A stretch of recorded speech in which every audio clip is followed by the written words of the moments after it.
Hello, hello.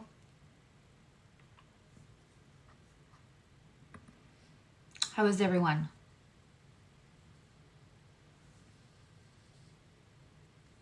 Hello, hello. Okay, great. Hi May, hey Juan, hi Lee.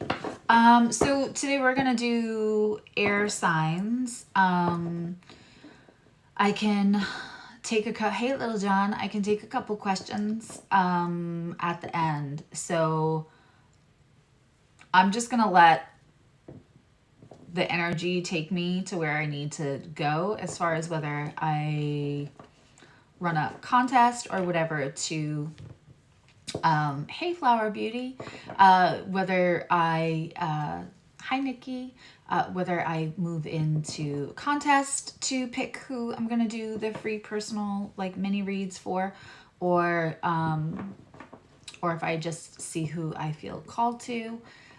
But we are doing Libra, Aquarius, Gemini, and 3rd, 7th, and 11th houses, obviously cross-watch. And if you feel drawn to be here, then there's probably just going to be a message for you. I talk a lot about, if you've never been here before, hi, my name is Susie. I'm a trauma-informed astrologer and metaphysical practitioner. I kind of never say that. Maybe I should. I don't know. But we're going to talk about a lot too in this space about mindset and just bringing awareness sometimes to patterns we have of what we allow out of a trauma response because we're trying to be good people. Where do we draw lines between being unconditionally supportive and enabling? We kind of run the gamut here. We could do a trivia game. Okay, we'll see. We'll see. Hello, Odette. Yay. Glad to have you back. Welcome in, everyone. Okay, so I'm going to start with Gemini. I'm going to start with Gemini. I'm going to use the Queer Tarot for Gemini. I love this deck. I have to say, my Love is Love deck and my Queer Tarot deck. And there are other just kind of more inclusive decks that I have. But these are like some of the most fun illustrations. How is everyone today? Oh, wonderful. Great, May. Hi, Renata. Yeah, did y'all get that little cold spell? I mean, I'm sure like it's cold where May lives. There's chilly. We had a little chilly spell here. And if everyone who's in the chat, I know we only have like 8 people in here right now, but if you all could take just like a minute and a breath and for the replay viewers, and send healing to Sadie. She's not feeling well. Again, I have faith that she will pull through, but any kind of comfort and healing you can send her, that would be appreciated.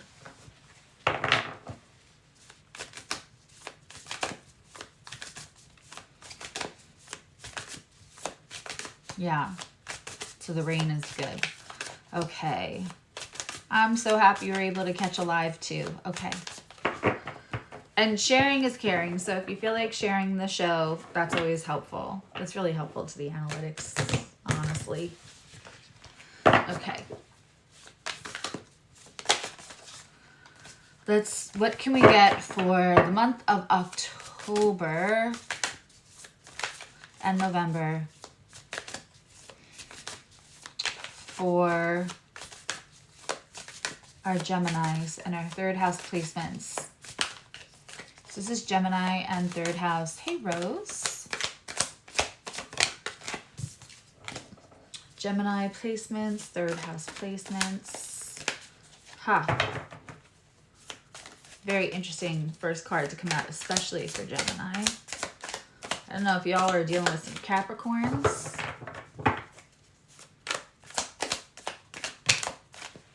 Again, you could be a Capricorn. Well, excuse me, Gemini. As Gemma would say, woof. Although when she says it with her English accent, it sounds cute and it doesn't sound like a dog. And when I say it, it just straight up sounds like I'm making dog noises. It's, you know, I will never pretend to be as cute as Gemma. I'm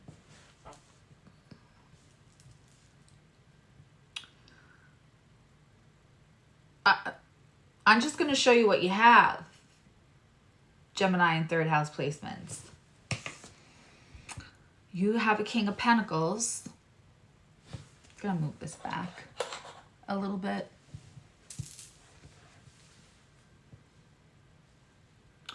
You have a King of Pentacles. And you have a King of Cups. And a third one. These popped out together. The Queen and King of Cups popped out together. We think maybe Shauna.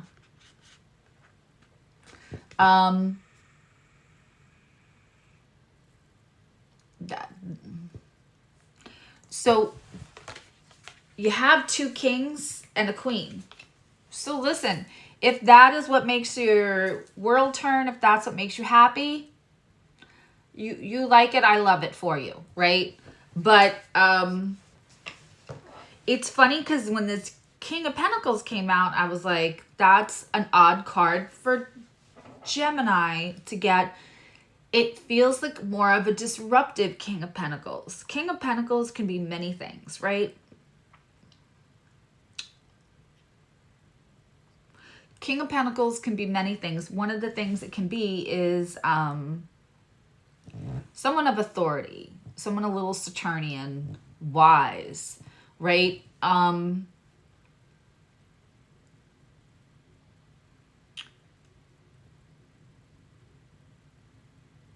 I love this Queen of Cups. So she's got the hookah hooked up like it's an EKG. The hookah. I said hookah, like I just said hooker with a New York accent. Hookah. She's got the hookah going like it's an EKG. But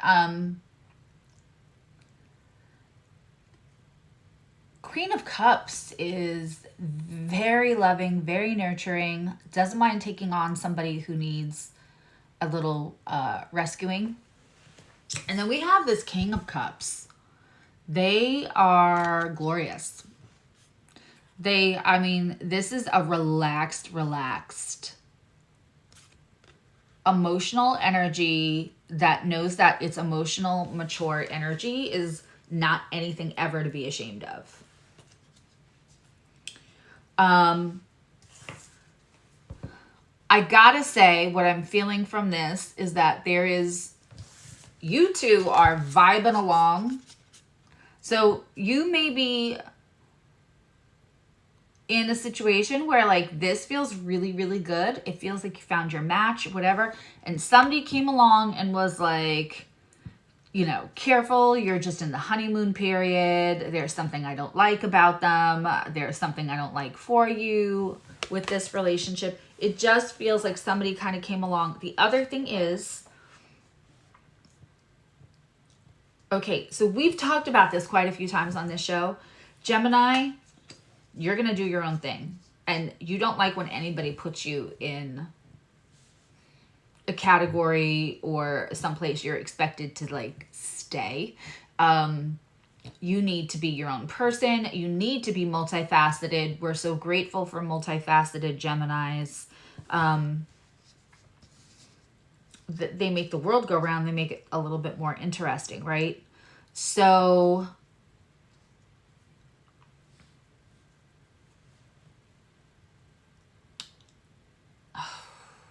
this King of Pentacles maybe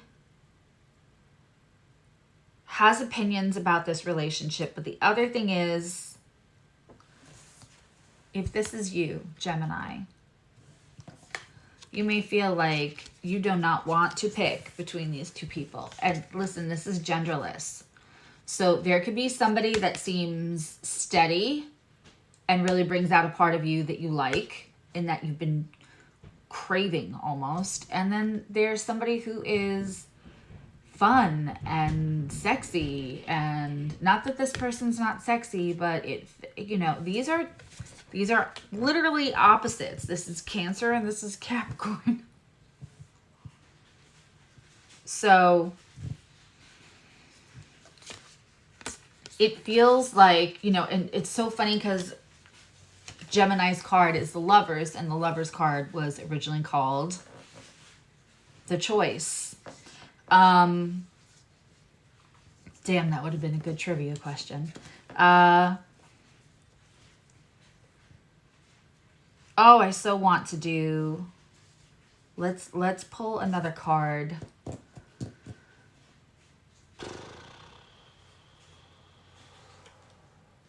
No, I feel like that's taking sides. All right. I felt like I needed a neutral deck. I didn't want to take anything too like soft and pretty because I felt like I was going to be like taking the side of the King of Cups. And I felt like if I took like my like steampunk or something. Isn't that funny? It's funny to me. Okay.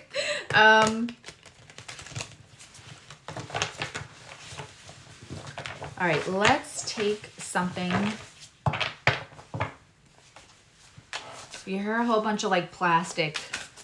That's my son in the kitchen getting himself a snack, and it just sounds like somebody's crumpling plastic in my ear. So I hope that doesn't sound like that to you too. Okay. Okay, that's what it is. This is what it is. Okay, listen.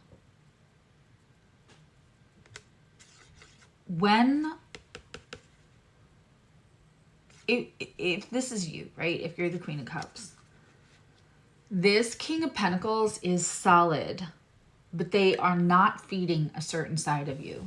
The King of Pentacles is maybe, and I'm not saying that's like Capricorn, but I'm just saying the King of Pentacles who's wise and settled and doesn't kind of need all the pomp and circumstance.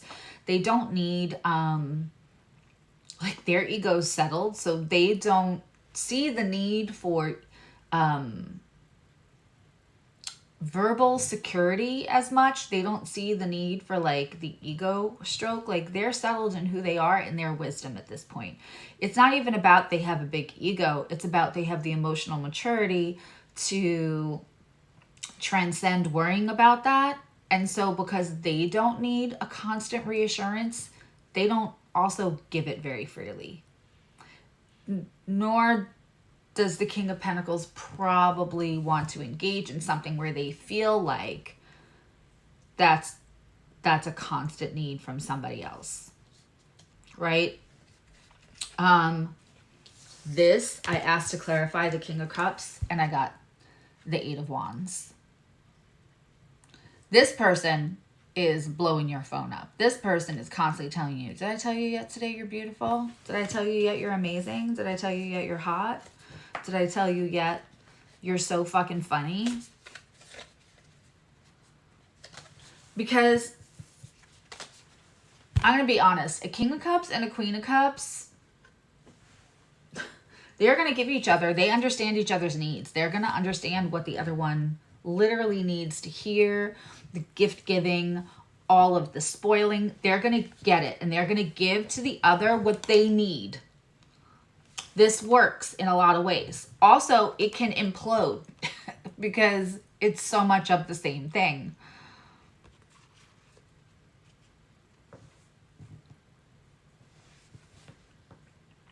Right? It's so much of the same thing that it sometimes then can eventually not work. But in the beginning, it is like you are thirsty and this person is a bucket of water because they are giving you things without you having to ask for them, which is real nice. This person is going to actually give you what you need, but they're not going to do it with bells and whistles. and verbal affirmations and all. They're not going to do it. This person is giving you the communication. And here's the thing. I got to say, Gemini, if this is you, right, you do need both. And you shouldn't have to choose, really.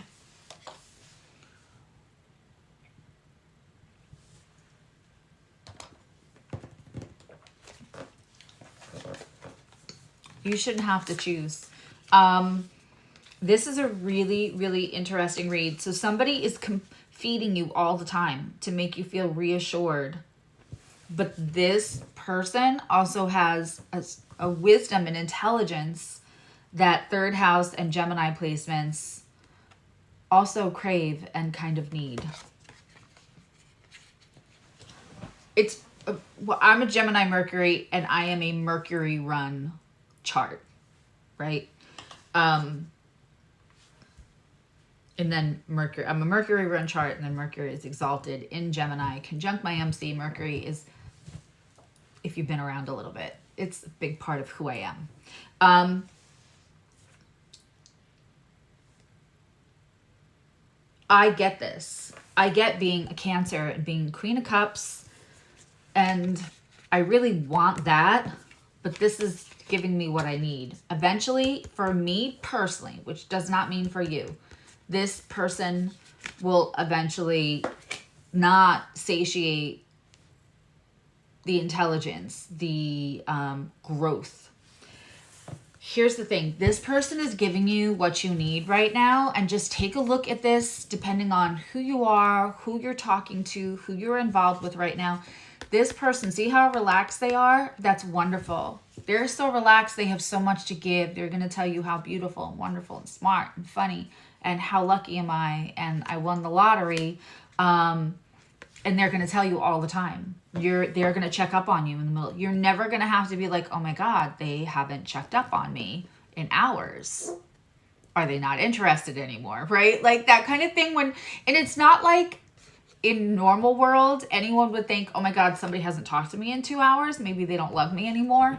But in the beginning of a relationship, if somebody is constantly doing something, speaking to you a certain way, and the behavior changes, that is what triggers the uh-oh. Not that anyone needs constant up your ass, I love yous, right? Every 5 seconds, or else we panic. No one is probably that devoid of their own sense of self. It is that when the behavior changes. And that's the thing about a talky King of Cups personality. Again, man or woman, doesn't matter. It's genderless. They, them, love it. Listen, when this kind of personality is giving it to you night and day about how fucking great you are, and then their behavior just changes, that is the this King of Pentacles, they'll probably do what they have to do to get you in the beginning, but then they're going to stay who they say they are. So probably who you see in the first month, that's who you're getting, right? And they're not doing this. It is not the up your ass players all night and day. I'm just going to give you one small bit of life observance. I don't want to say it's advice because you have to do what feels right for you. And from my community, I really want you all to tune into your own intuition.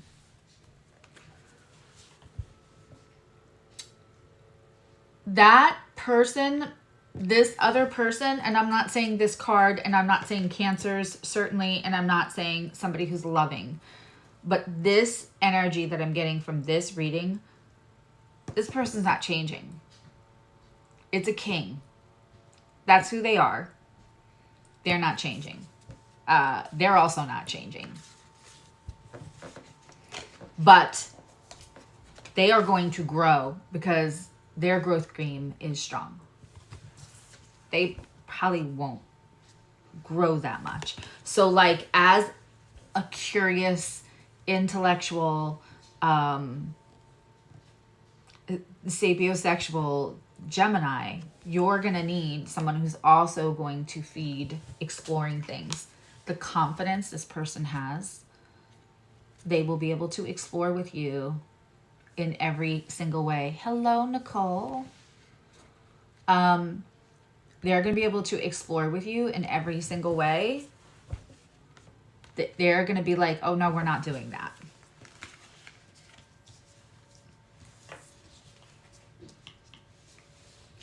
Even in general, if this is like you're a Gemini and you're looking at Cancer or a Capricorn, or like, I might choose the Capricorn if I was a Gemini, because at some point the wanderlust, the creativity, unless it's a Gemini with like a Cancer Venus,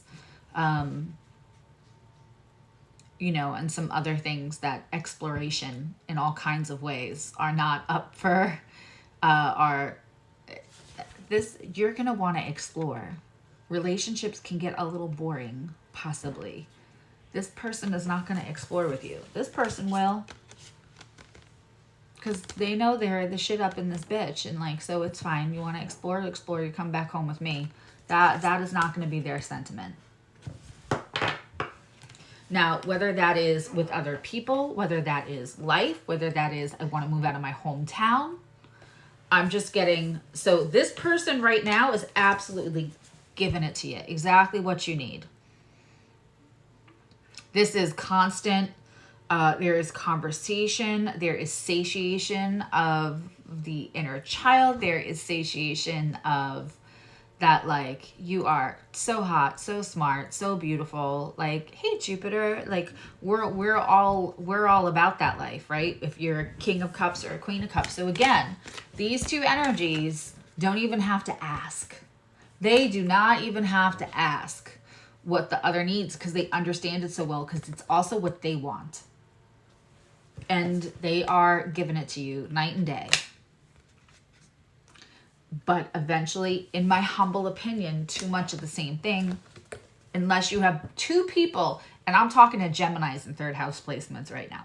So I don't think so. Unless you have two people who want to like do the same thing, never redecorate their home, never move out of their hometown, never go anywhere, never, which for some people, that's heaven, and it should be. It takes all different kinds of people to make the world go round. Some people are very happy to figure out who they are at 21, find their person, settle down, call it a day. That's this. But I don't think Gemini is that. I think it's very rare that you'll find that in a Gemini.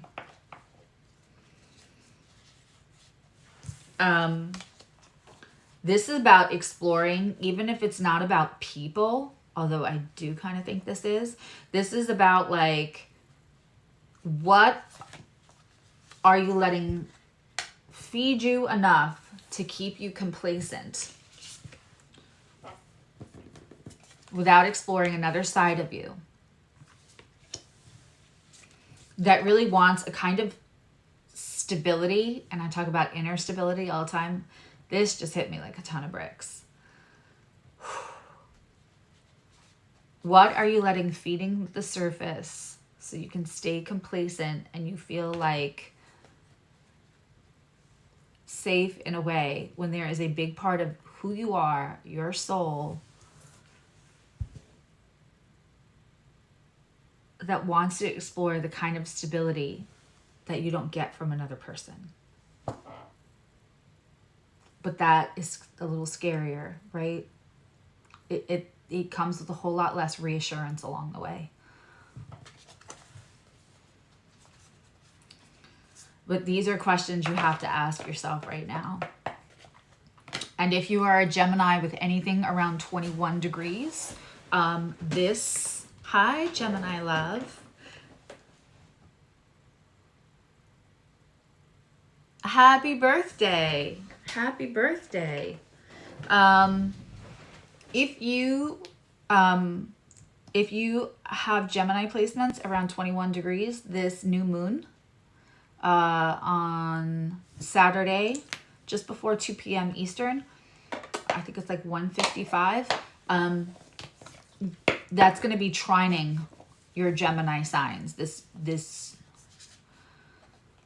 new moon. And this new moon is going to be a doozy. The one on the 28th is going to be a doozy too. I was not on Lana's show today. Lana's not feeling great. So we're going to do next week, and then I'll just talk about the other eclipse and how that can help you. I'm always interested in eclipses and full moons and how they can help us heal and move into empowerment.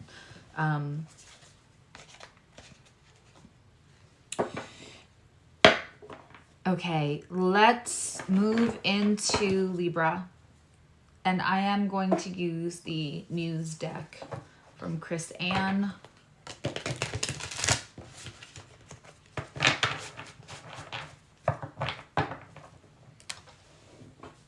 So I have to say I had the first night Sadie was sick, I did not want to go to sleep. It's like when you have a sick kid, you're just not gonna sleep. So I didn't, and that messed up my 21-hour. So then this new moon will be trining your moon. You know I love a Gemini moon, May. So this, yeah, it's going to be trining exactly. It's 21 degrees and 8 minutes. The new moon eclipse, and it's our first eclipse in the new nodal axis. Yep, Gemini love you too.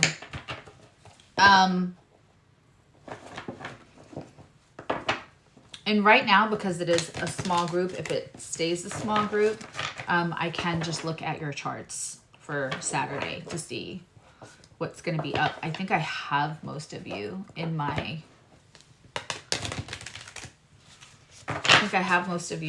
data. Okay, but yeah, I messed up my 21-hour thing the one day, and I'll tell you what, I was like, I just have to, I was up all night, and then so I ate at 4 o'clock in the morning, and then I still fasted for 8 hours before I ate again, or 10 hours or something. And it messed me up in all kinds of ways. So I will not be doing that unless it's an emergency again. I actually feel better on my 21-hour fast than I do off of it now. And if you told me that, I thought I was going to do the 21-hour fast for like 2 weeks and then go to a 16-hour fast. I don't think I want to do that now. I, in general, feel better with the 21-hour. Okay. All right, we are on to Libra. Can we please get messages, like the most important message that helps empower them and look at their life differently for Libras for October, November. Oh my goodness. Let's take the 3 we have, and then it will clarify what we need to clarify. 2 Pentacles in reverse. Something's out of balance, Libra. Something's out of balance, Libra. So I'm sure if I'm saying out loud something's out of balance, Libra, you already fucking know. You're like, yeah, I fucking know, lady. It's out of balance. And we have the Queen of Cups in reverse, which can mean a couple of things. So if you're in a relationship, don't get nervous about that card. Okay. And then we have the Death card, which I love this version of the Death card because it is when our mindset changes, it creates a cocoon for, isn't that beautiful? For a new, it's a little Silence of the Lambs, but it's still beautiful. That's my Pluto on my ascendant. It gives birth to a butterfly. It gives birth to transformation, right? That's really what the Death card is about. Hi, Doretha. Today's weird natural Pluto in Libra. 4th house conjunction Sun. So, yeah. Mars goes into Scorpio. I want to say Pluto went direct, and then I think Mars goes into Scorpio either today or the 13th, and then we have the eclipse on the 14th. So it's a crazy week. And if you have a lot of Libra placements,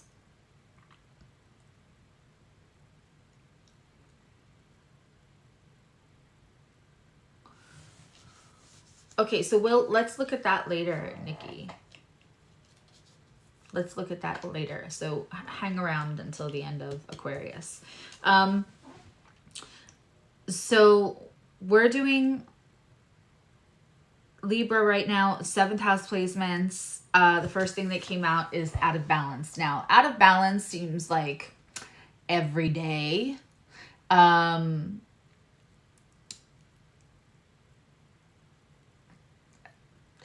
There are some signs that every day feels out of balance, and that feels like the baseline. That feels normal, but not for Libra. Don't love it. They know it brings change, but they don't love it all the time. But my dear sweet Libras, and happy birthday season to all the Libras.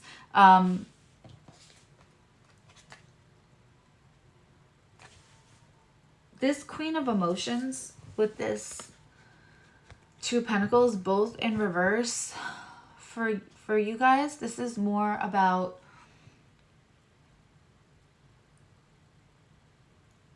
seeing the guts and seeing the stripped down version of what is in your life.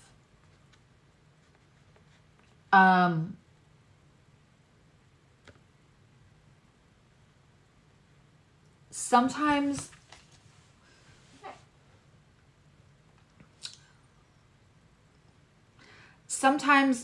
Libra energy can want to put icing on the cake. Sometimes Libra energy will always can throw in like a compliment, unless they're trying not to compliment you, you'll know. But I mean, sometimes they can throw in a compliment with just a regular sentence about nothing that doesn't normally require icing on the cake or a compliment. And that sometimes it can make things look better than they are. Sometimes it can lead to miscommunication. Several things can happen. Because, and Libras are just, they're ruled by Venus. They're ruled by the night star of Venus, right? And so a Libra is who you want to help you redecorate your home. A Libra knows how to make something that's the sign that rules art. Things that are pleasant and things that feel good to look at, to eat, to speak, poetry, right? I have a friend that's a Libra. He writes every night. If you met him in real life, you might not know that, but he wants to give everybody the benefit of the doubt, and just writing beautiful words makes his soul happy, right? And when everything is out of balance and somebody in your life, you feel like, where's the niceness from them? Where is the icing on the cake? This could be just a time, especially with this eclipse coming in your sign, Libra, at 21 degrees. So if you're Libra with 21 degree or around 21 degrees,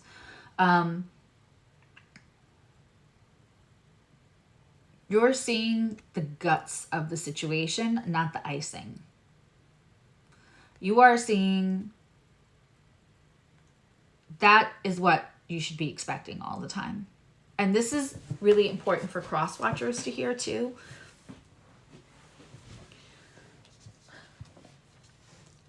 A lot of Libra sons may have grown up in households where parents either didn't get along or didn't stay together.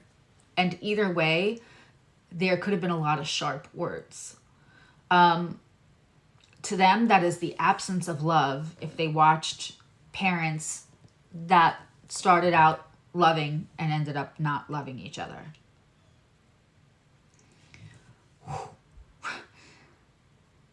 So wanting to make sure their words are kind, embellished, have icing on them, feels like ensuring that you're letting somebody know that you care. It feels like an insurance policy against the hurt, the pain, the disruption, the separation of something that's good or people that are good. So they might put a little effort into that just naturally, because it seems like the antidote of what felt like poison when they were younger. Sometimes that is, Libras, to your detriment, because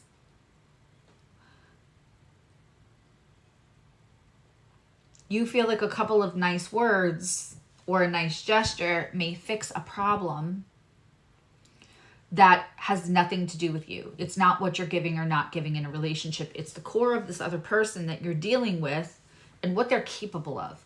And that has nothing to do with your worth, and that has nothing to do with the work you put in. Libras will put in work to a relationship. They can be very good partners. Are there Libras who are not great partners? Sure. But Libras will put in the work. There's often, like, again, unkindness in their childhood that they had a front row seat for. So it makes perfect sense, right? That's what they're going to make sure. They're going to insure the thing they care about. They are just going to have an insurance policy against disaster and catastrophe for themselves in relationships and everything. Depending on who you are, that can feel less authentic if they're constantly putting icing on a cake and you're like, I just want to know what the cake is made out of so I know what I'm dealing with. It depends on who you are. My Aries moon likes to know what they're dealing with. I also like kind words, right? But I also don't want kind words instead of the truth. For a Libra, the kind words can often feel like an insurance policy against that catastrophe. Disaster is the antidote for what felt like poison in their childhood, right? So they're not doing it purposely to be inauthentic. That's not what's happening. But as somebody in a Gemini's life, it can kind of not always feel like you can have a conversation later and go, but wait, you said that. And they're like, well, yeah, I wanted to make sure you felt good about it. And they were like, yeah, but I thought it was a different thing, right? Because we're kind of, that insurance policy can also build a little bit of a veil to the absolute bottom line. When this happens, if you are a Libra or a 7th house placement and this is happening, this is to give you the opportunity, and Neptune is in retrograde. This is to give you the opportunity to see things in your relationship exactly how they are. Not to hurt you, not to trigger you, but so that you can recalibrate from there. Because how I know that this is not you're seeing things for what they are and it's a time to let go. It's just time to transform how it's going. This death card means however things were being done, there needs to be mindset changes. And often mindset changes come with the language we use for ourselves and with others. I'll say this a million times. Don't talk to me like that is not a boundary. If you continue to talk to me like that, I'm walking away from this conversation is a boundary. See the difference in that? Language is everything. I love the quote from Harry Potter. In my humble opinion, words are our most inexhaustible source of magic. That's from Albus Dumbledore. And Libras get that. They write the poetry. They write the magic. But sometimes we need a little less magic so there's no veil, there's no fog. And right now we have that with Neptune in retrograde. We are seeing absolute truths, especially after the summer. We are seeing absolute truths. This is allowing you an opportunity to start changing your mindset. Listen to the words and think, how would I perceive that? Would I perceive that as this is what it is, but also let me just put a little dressing and a little icing on it? Or is that painting the situation not exactly how it is, which leads to miscommunication later and then mistrust. This new moon, this eclipse in your sign, Libras, is begging you for the transformation, and it might feel out of balance because you're having to see you're having to see something for exactly how it is. That whole, like, you know, handle me at my worst kind of thing. You might be getting the worst of somebody right now, and it feels out of balance, and you're worried. But this death is not a death, it's a transformation.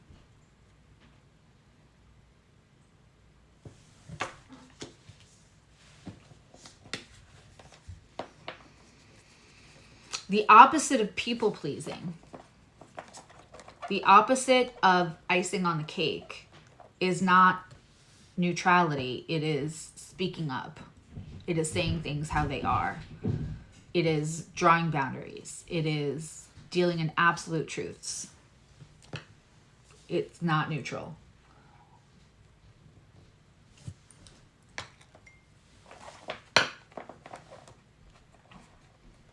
That's brain. That is your body. That is your vagus nerve. That is your nervous system. That's your gut biome. It's your frontal cortex and your hippocampus. It's not woo-woo. The opposite of people pleasing, for the old version of safe that you've outgrown, the new version of safe means you have boundaries. You speak your mind. It does not mean neutral.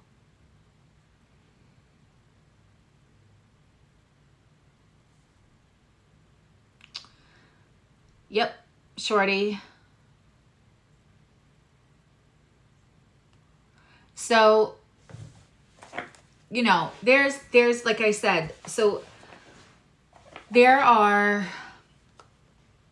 nuances to everything, right? We don't have to be blunt and hurtful, and sometimes we don't have to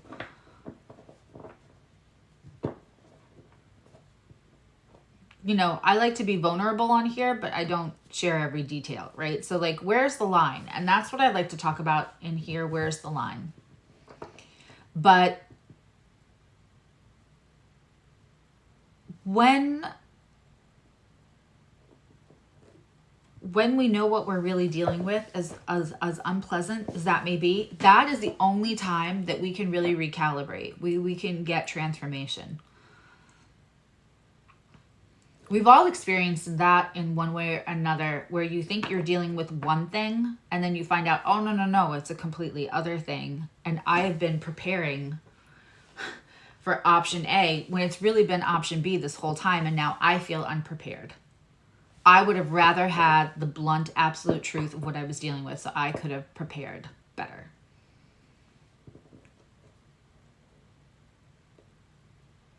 In love with love, yes. Yeah.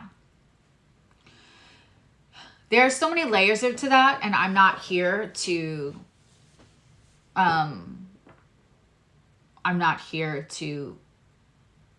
say that Libras can be very good partners when they are also somebody who has a bit of grounding, because it's that Venus night star and it's an air sign. So grounding qualities in a Libra is really helpful. But here's the thing, even if you're not born with those grounding qualities in your chart, you can procure those grounding qualities through your own evolution, through personal evolution, through transformation, through observation and awareness.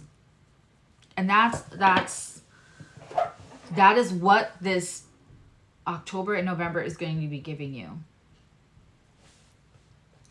Because a lot of times too, Libras can feel sucker punched in situations because they thought that everything was good. They're saying good things. Other people are saying good things. It all seems good, right? It's good. We're happy. I gave you the flower. It's good.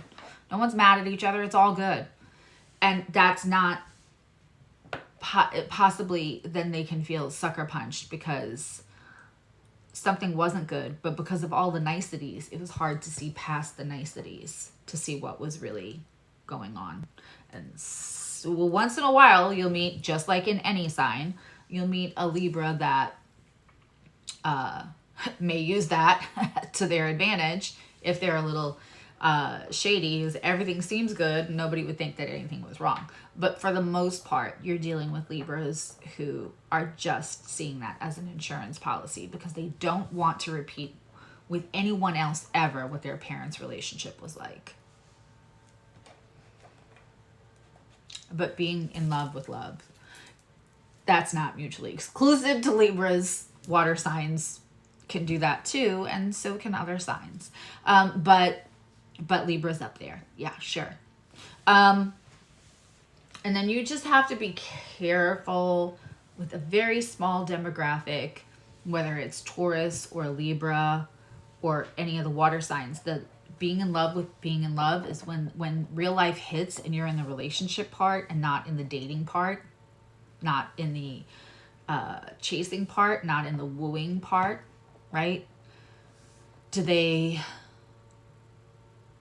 it like wear off like laughing gas and then they turn into different people? But that's a whole other show, right? All right, let's move on to Aquarius, and then we're doing great on time and we'll take a few personal reads.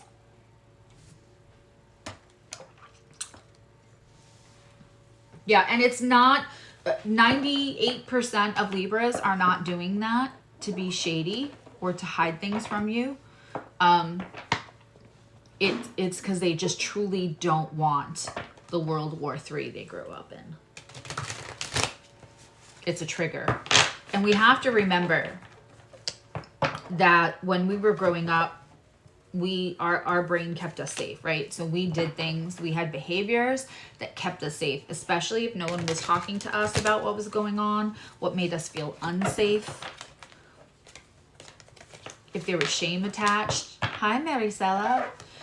If there was shame attached. So if we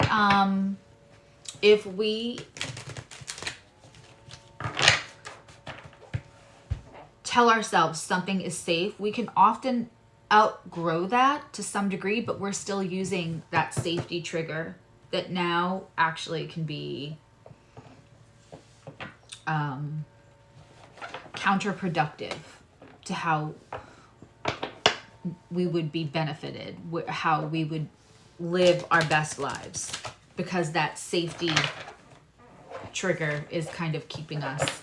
You have to do what you have to do to keep yourself safe. That's so important, mentally, emotionally, spiritually, physically, obviously. And then when you are in those safe places, start to explore how you can deconstruct and build newer, healthier, more appropriate safe places for yourself. Because your old safe places, like always making sure everything is nice and everything sounds nice and looks nice because you experienced World War III growing up, that can actually end up accidentally sabotaging some relationships that thrive on truth and only truth, because there was too much bullshit. There was too much. Everything's fine, honey, when they were young. People, that's when relationships, that's when you find out what you are in a relationship, is can you get past the non-negotiables? Think about that. No one's wrong. No one's a bad person in that situation. Their childhood was what their childhood was. Their safe spaces are what their safe spaces are. When somebody asks you to come out of where you're safe to meet them where they're safe, and that's your trigger, you can have two wonderful people and that's just never gonna be a healthy relationship.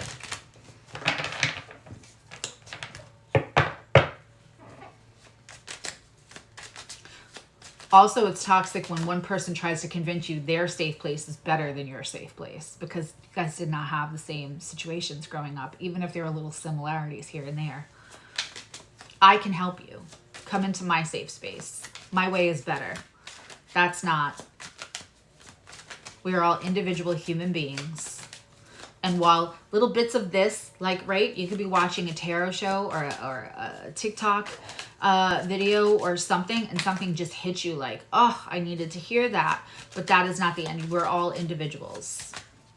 And our individual stories are very different, which means what helps us really, truly, and the habits we build can't all be the same. Okay, let's go Aquarius. And I felt like using... Woof. What is with the triangulation and the relationship stuff today? That's usually not my bag, but that's what we're getting. Aquarius. Ooh, I feel a little sneeze.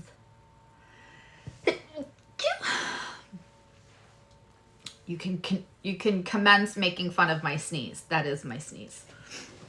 It's ridiculous. Okay.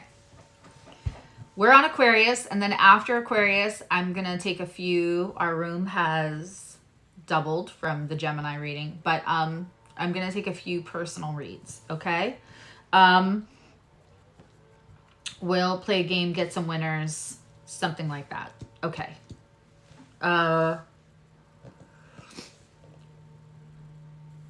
Aquarius, you got Gemini's card, actually. You got the Lovers. You got the Three of Cups.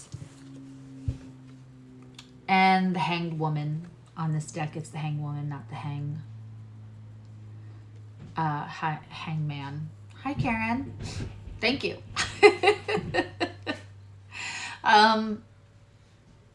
Very, very, very interesting to me. Okay.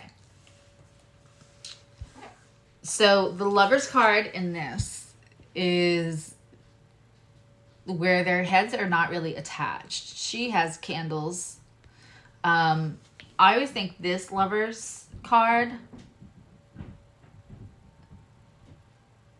I can't ever really tell what's in his hand. You can tell me what your guesses are.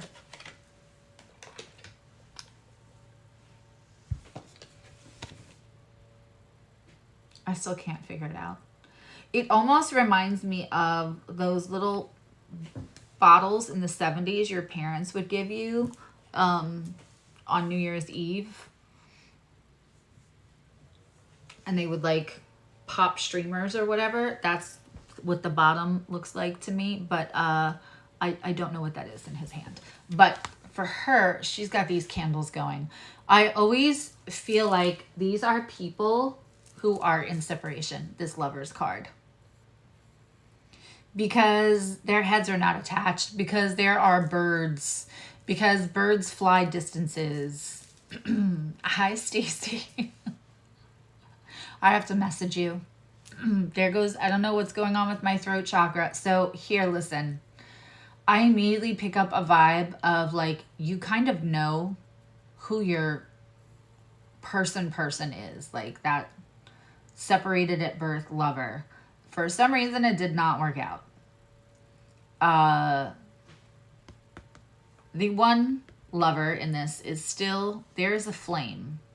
It could feel like you, this for me is an Aquarius that is in a relationship. There's good. It's fine. There's nothing wrong with it. It's great. But you're still carrying a torch for somebody else. You're still carrying a flame. They're carrying something for you. There's two relationships going on to me in this. There's this one where they are in the physical together, but then there's two other, like these birds that are connecting. This Lovers is like, oof. I almost want to say this is he holding a salvo? What is that, Juan? Educate us. I don't know what that is. I love finding out I don't know what a word is or a phrase or a thing. It's a good day. I learned something new. I really feel like this is when you're with somebody else, and that's okay, but your heads, you're constantly thinking of, you know, it's funny, I was just saying this in a session the other day, is like if you've ever seen the movie The Notebook. I'll put it up again. I wonder if I find the book for it. Maybe if I put it over here, it'll be more clear by the camera.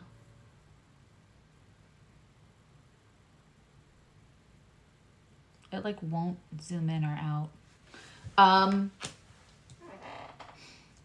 Thank you, Doretha.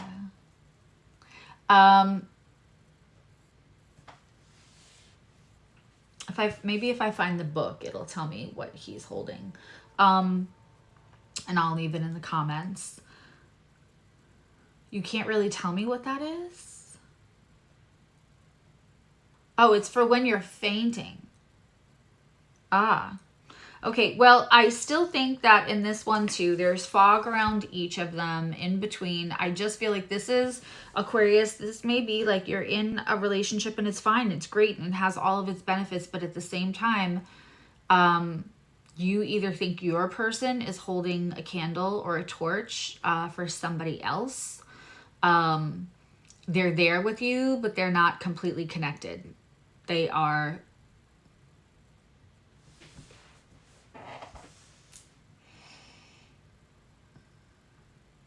They're like happy to participate in life with you, but there's like a piece of them that you feel like you don't have. Or it could be you and there's a piece of you that your person just can't have because there's somebody out here.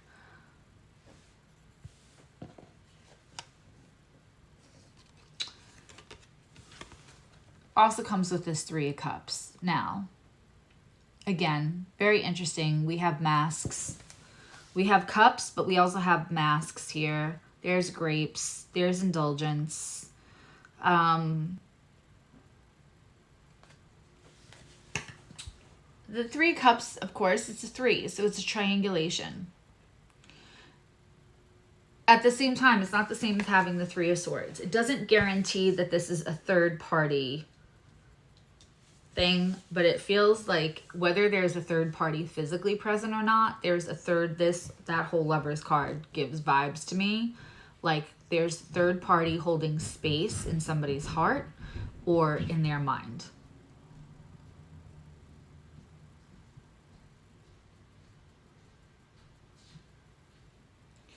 For just a couple of you, I feel like you were in contact with that person that you just knew this lifetime wasn't the lifetime, because that's the overwhelming sense I get.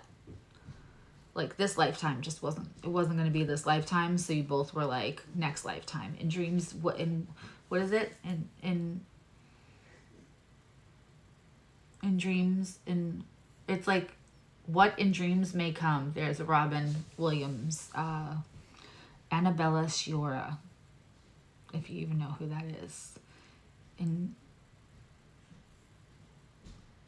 dreams, what may come. It's something like that. Anyway, this is another lifetime thing, but this lifetime, it just, for whatever reason, it could not happen. This person may be in contact and it's like they feel like it's filling this part of them.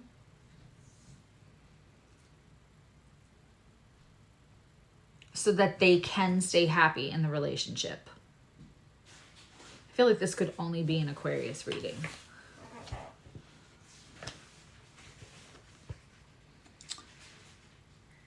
We have the Hanged Woman here. I do kind of feel like it's the female energy where it's like, this person is great. I love them to death. No one will ever take the place of that last person. I keep hearing the Sheryl Crow version of the Cat Stevens songs. The first cut is the deepest. I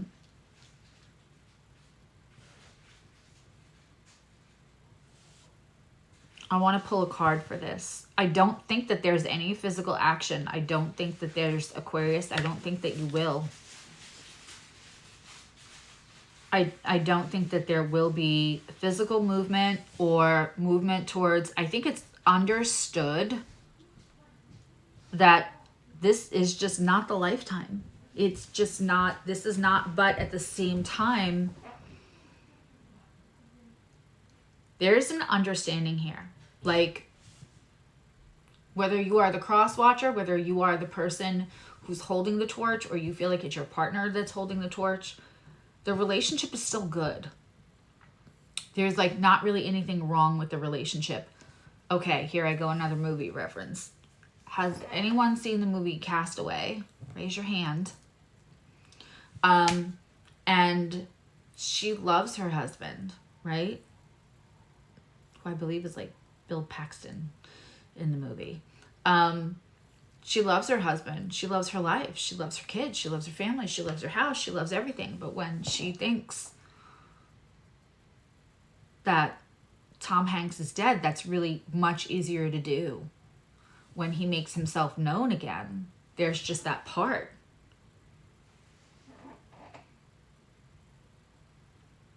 Or Bridges of Madison County. She loves her husband. She loves her kids.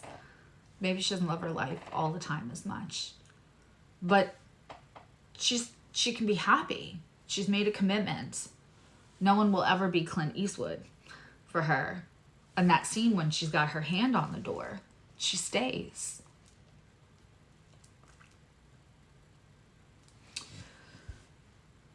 God, I hope you saw one of those. I figure if you're not a Meryl Streep, Clint Eastwood, who hasn't seen Castaway, right?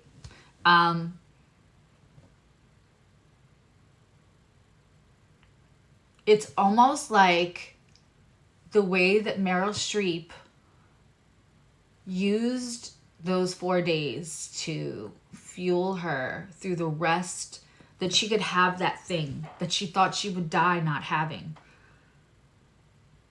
But then she had it. It fed her soul in a way. And I feel like with Aquarius, there's this thing. And it's like you keep it to yourself.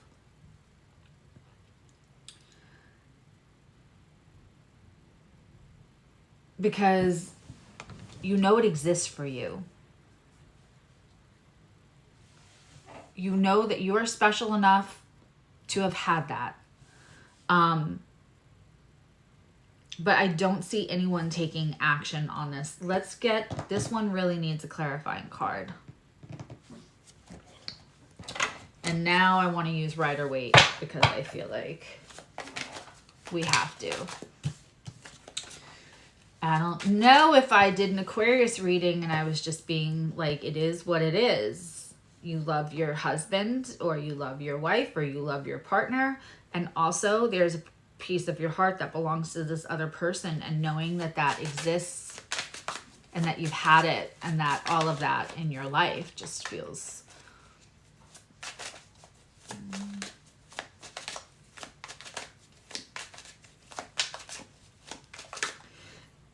again, if this isn't about a person for you, Aquarius, then this is about a part of you that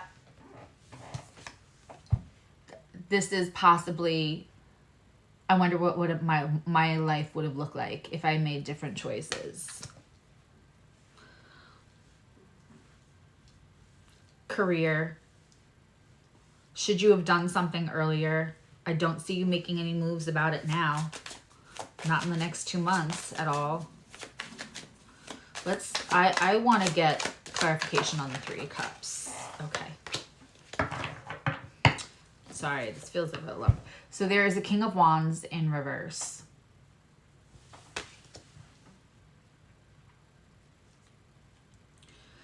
Somebody has lost their inner power and they're using it to overpower. And that,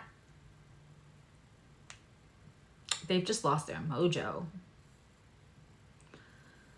Low energy right now. And this isn't a diagnosis for somebody for the rest of their lives. This is for October, November. The wind has gone out of the sails of some part of this.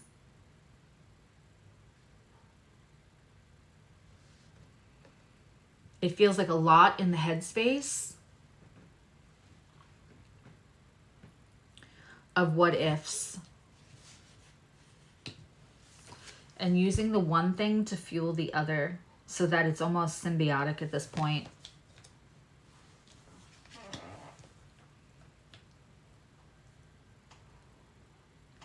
I have to tell you, for some of you, when Pluto finally goes back into Aquarius, and it is going to dip back into Capricorn for a few weeks in late September of 2024, and then go back finally back into Aquarius on November 18th. And that is the last of it. We will never see it for 220. Nobody here, nobody listening to me, nobody in earshot of my voice, unless this lasts for another 200 years, will ever see Pluto in Capricorn again.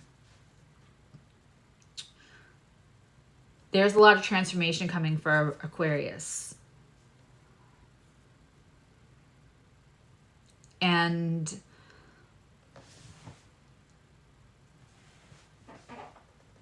'11th house placements. This just could be somebody contemplating, do I move on with the steady person that's available? There's nothing wrong with them. We could be very happy. Or do I hold out and never fully give myself to this other person in the way that I could? But it's not happening. It's not going to happen. The other thing is that I feel like in the spring, you will get a taste of what next fall and next winter and the oncoming years will be like for you, because there's definitely at least 4 or 5 people where you feel like a ship has sailed for something. Like it's too late for you to go live that life, to go do that thing, to like learn all over, even to go to college again if you're like in your 40s or even your early 50s. And you will change your mind on that. I feel like you will change your mind on that. This was a very, very intricate reading.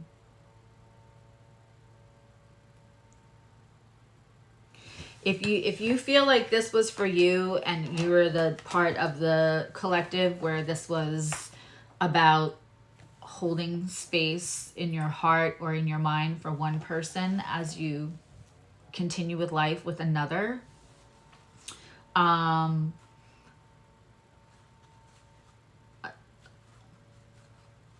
would love to hear from you.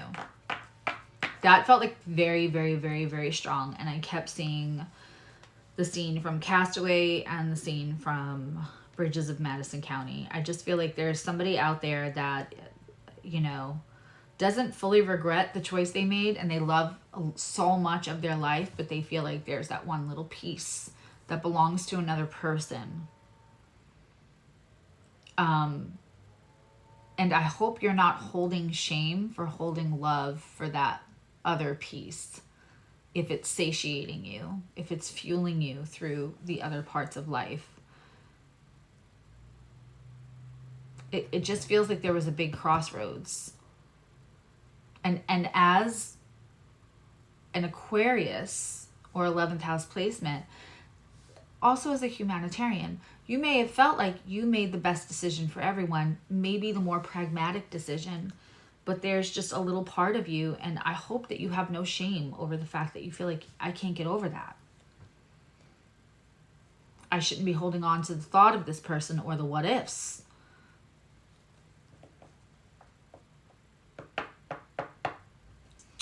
I really feel like this message was to say that's more normal than you think.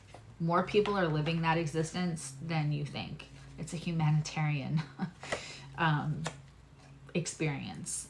And you feeling like you're out of mojo, like you're drained, that will change. That will change. This is time for contemplation right now. And again, because we're doing air signs today, if you are 21 degrees of Aquarius in anything, that new moon is going to be trining your placements in Aquarius. That's just reach out. That was a very, very interesting. I almost felt like it was too personal. I felt like I was in somebody's business that I didn't belong to be unless I had their consent. If I'm being honest, that's how strong that feeling felt. Okay. And you would think that we feel that all the time, but not to that degree.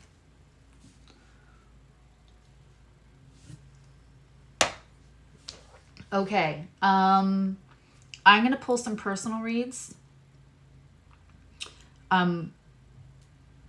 Just without hesitation, I'm definitely going to pick Nikki because I know she's got a health thing going on.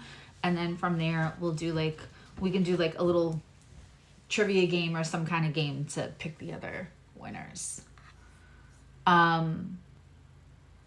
Okay, Nikki, I want to try to find your comment.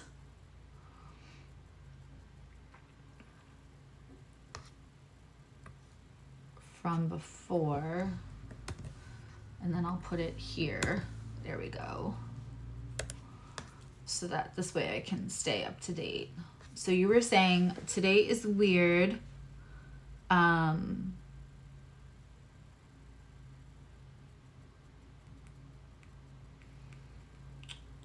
Libra in your 4th house. Pluto, okay. In your 4th house, conjunct the sun and your natal sun.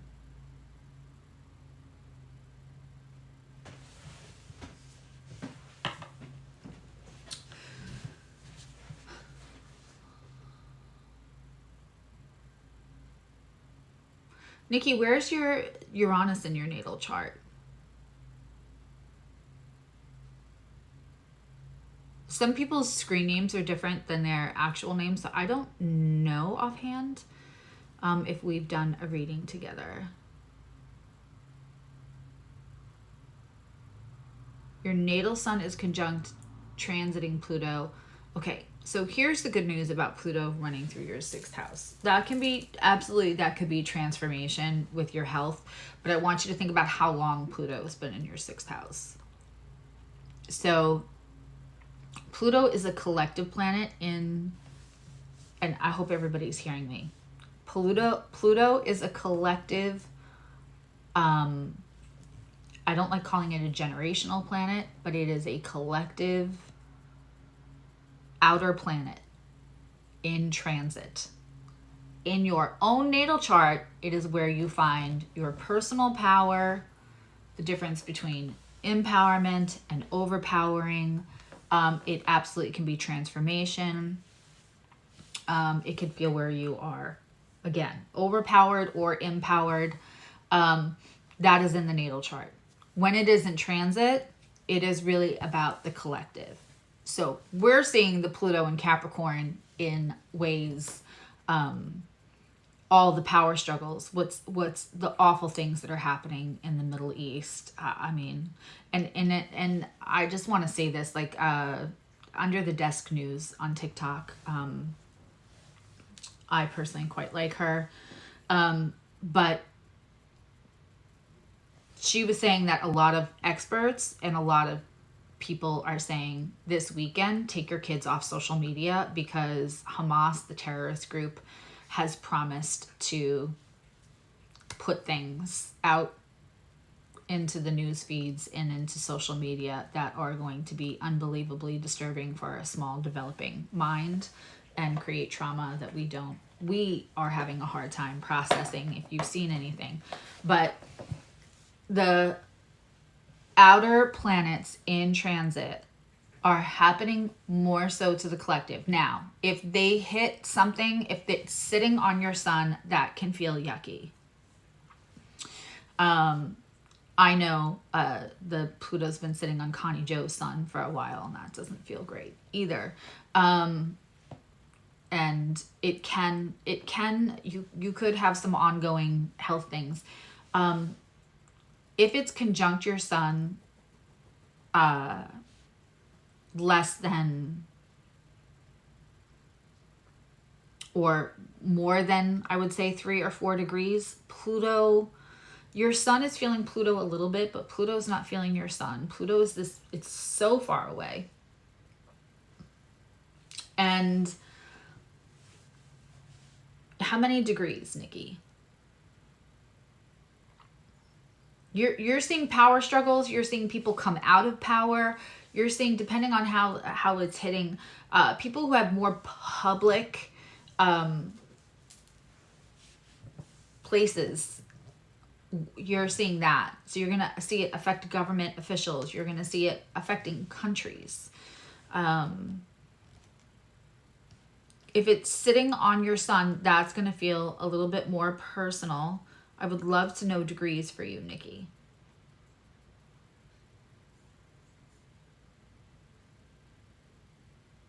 Less than 3. Okay. It's at 27 degrees of Capricorn right now. If you just tell me your birthday, I will know whether that is how many degrees that is. Shame on me as an astrologer if somebody told me their birthday and I couldn't tell them what degree their sun was. Somebody asked me that. I was like chatting with one of my friends and I was like, oh, and they're like, did you pull up my chart and give you all your info? And I was like, no, it's just, I know where all the planets are now because it's my job, and birthdays are easy for the sun. If you just tell me your birthday. But as far as the stuff in your 6th house,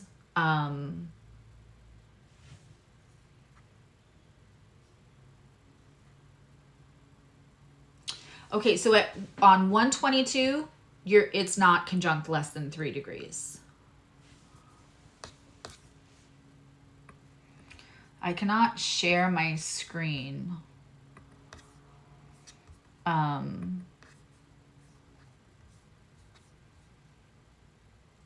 But let's look here. Lee, could you just put in the chat, like in a highlighted comment, that we're doing free personal reads right now?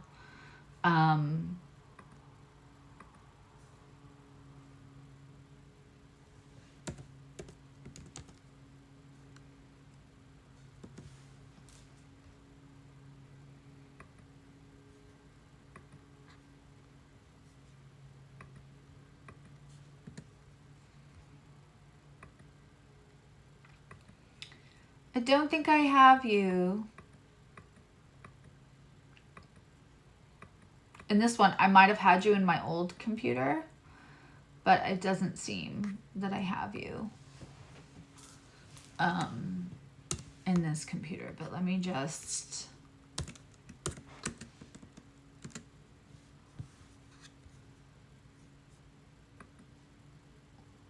'82.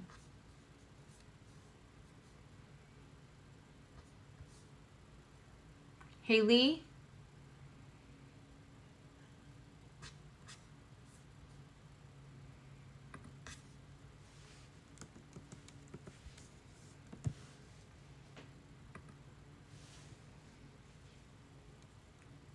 What state were you born in, Nikki?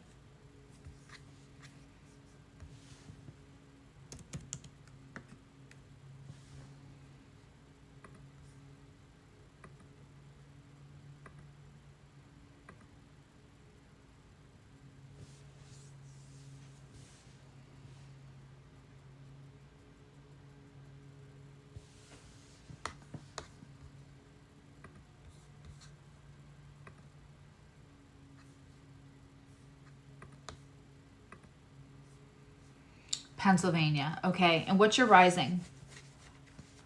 522. Okay. Is that AM or PM?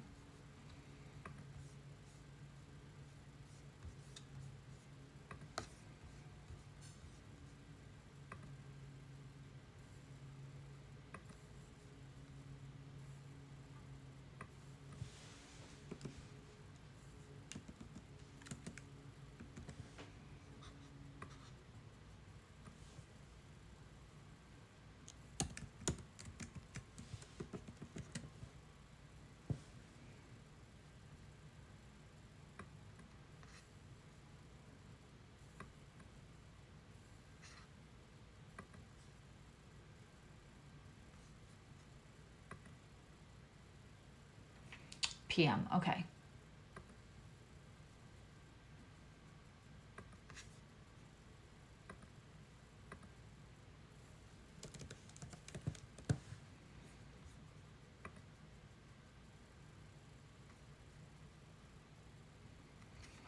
Yeah, so if we're looking at, and this is why this is a good conversation to have. So you have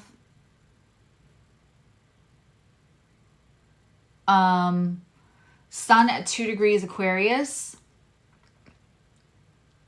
So there's a 4-degree difference between your Sun and Pluto. And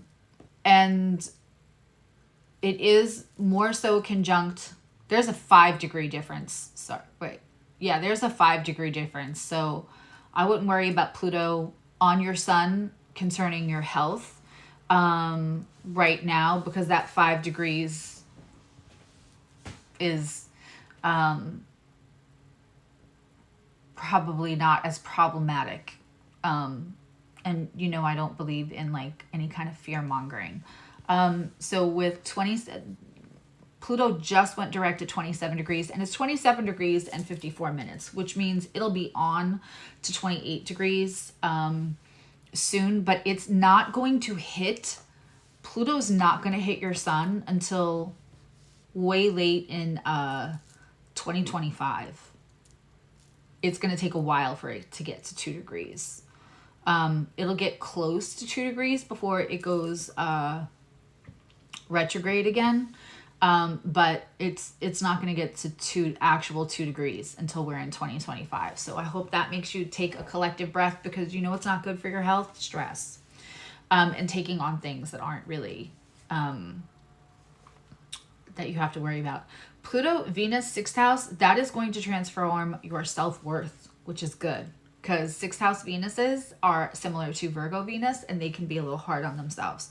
So the transformation onto your Venus is going to be great, especially when it goes 0 degrees of Aquarius. Beautiful for you. It's too far away from your south node. I would not be super concerned about what Pluto's going to do to your health. As far as like everything going on with your lung check. And I can do pendulum for you to look at that. As far as the new moon in Libra, that is going to hit your Saturn. So, and a little bit your Pallas. So really with Saturn is consequences, good or bad. So it's just self-governing, self-actualization. Do you know what I mean?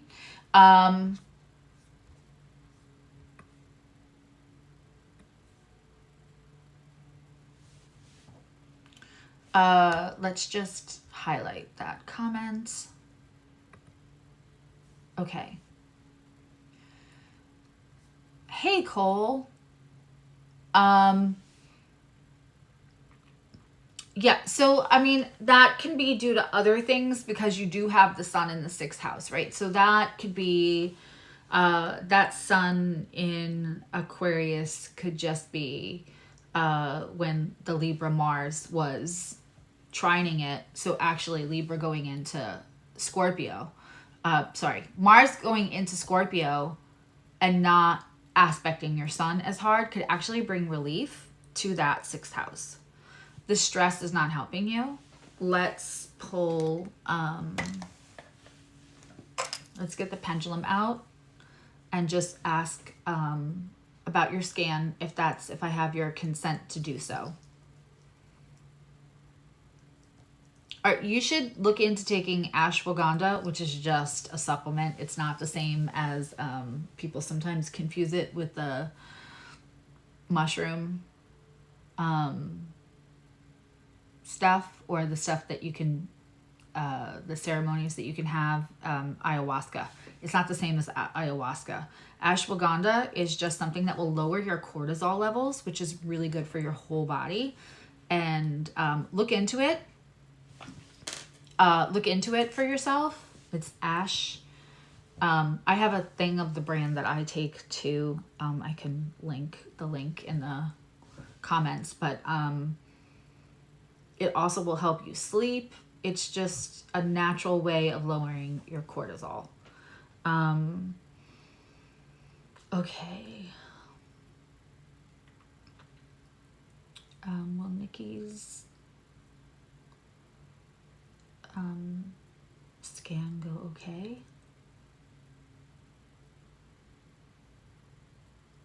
That she has coming up. Thank you. I'm getting a small yes. Okay. What I keep picking up is that there are some small things that you can probably treat.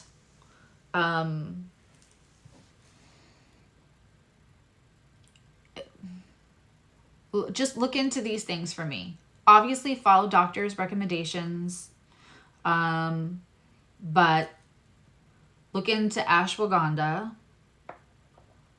Look into mullein leaf tea, which you can just buy. I think I showed Stacy. I don't know if she's on here right now. Was it Stacy that I was like FaceTiming? Or we were on Zoom or something, and I showed her my kitchen pantry looks like an apothecary with mugwort and mullein leaf and all this other stuff, because I have long COVID, so I have to be very good to my lungs. It's incredible for helping clear out now. Soursop tea, pumpkin seeds, all of these things are very good to clear out illness. I highly recommend following Barbara O'Neill. I feel like whatever they're going to see is not life-threatening. Hi, Maya. So again, mullein leaf. Lee, can you possibly type that out for her? Mullein leaf, ashwagandha, pumpkin seeds, game changer. Also, because our food is gross, like I don't want to like start a whole thing, but with parasites, we kind of all probably have some kind of small form of yuck. Pumpkin seeds, they hate them. You can just, they are my go-to snack. They're in my office at all times. And you might feel a little yucky when you first start taking them, and then after a while. Yep. If you don't have long COVID anymore, or you're just in remission, I would love, then I will look at olive leaf extract. Because I've had long COVID actively. I've had just a couple of little remissions since June of 2020. So over 3 years, 3.5 years. But B12 spray is another thing. But the soursop leaves, if you have spots, I don't want to say stuff here because I don't want anybody. This is not medical advice. I'm just saying these are great things to incorporate into your diet. Yeah.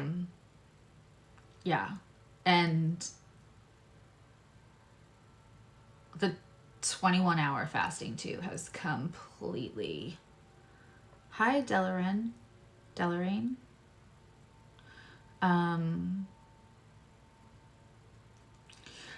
Try looking up the burnt orange to get your smell back. Okay. Yeah. Try looking up burnt orange to get your smell back, Delaraine. I'm sorry if I'm pronouncing your name incorrectly. It's very pretty. But Nikki, I think you're going to be okay. I think you're going to be okay. It's more about the panic you get and feeling like lost to the system.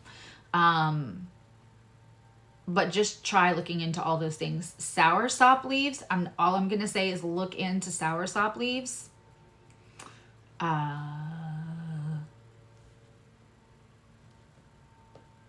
Okay. Check out Barbara O'Neill. But it's going to be okay. I feel cloudiness in like spots or something in the lung scan, but not anything nefarious. Okay. All right. Let's pick somebody else to do a read for. I'm feeling good, and I have an hour before my eating window opens up, because then I will be like one of those cartoons where you just see like the cutout of my body going towards the kitchen. I'm actually not hungry right now though. I'm just sipping black. Can you see that? It's black coffee. That's all. That I'm allowed. Okay. Okay. Does anybody else really want a reading? A personal read? Or do you want me to look at your transits? Okay.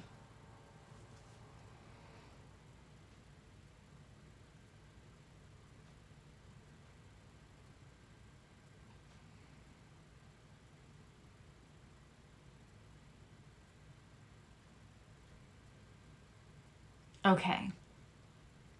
All right, so let's do...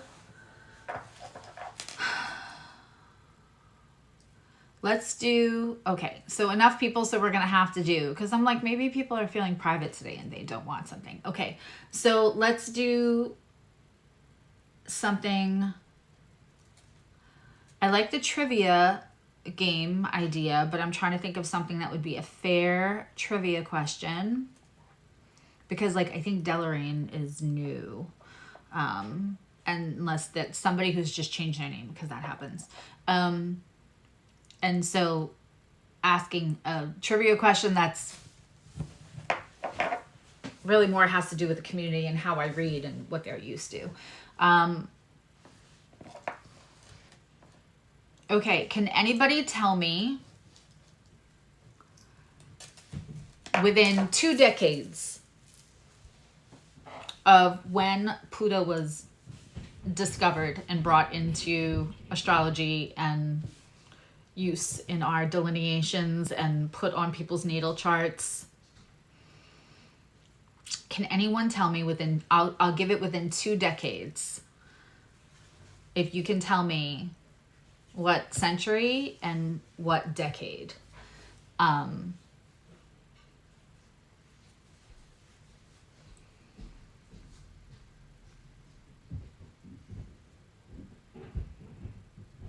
Pluto was found, that wants a personal read.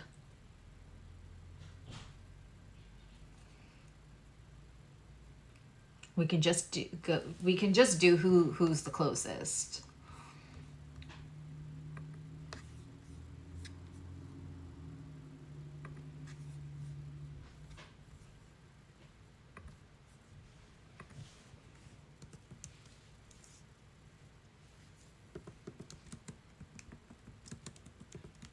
I love this because everyone's learning.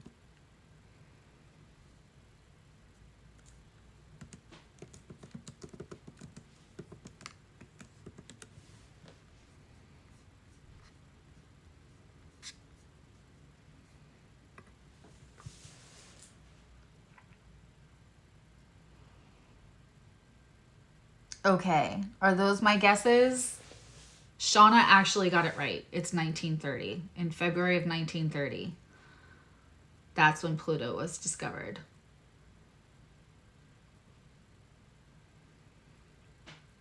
Okay, so let's do Shauna first. Shauna, what is your question?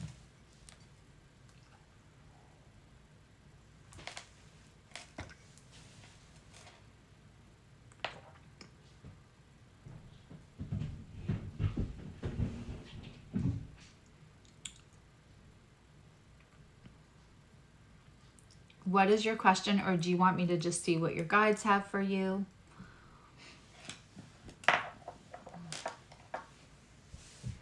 Okay.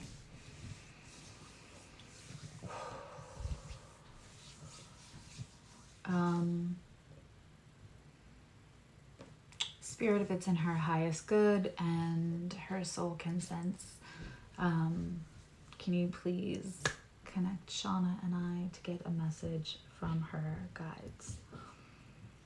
Whatever she most needs to hear, like for today and this week.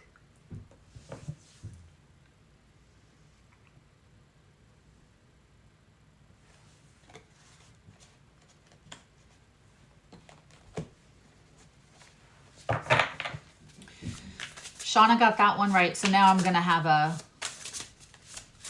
I'll have a different question for the next read. And also, if you do, Shauna, do you want me to look at what the eclipse looks like on your chart? Ah, that's interesting.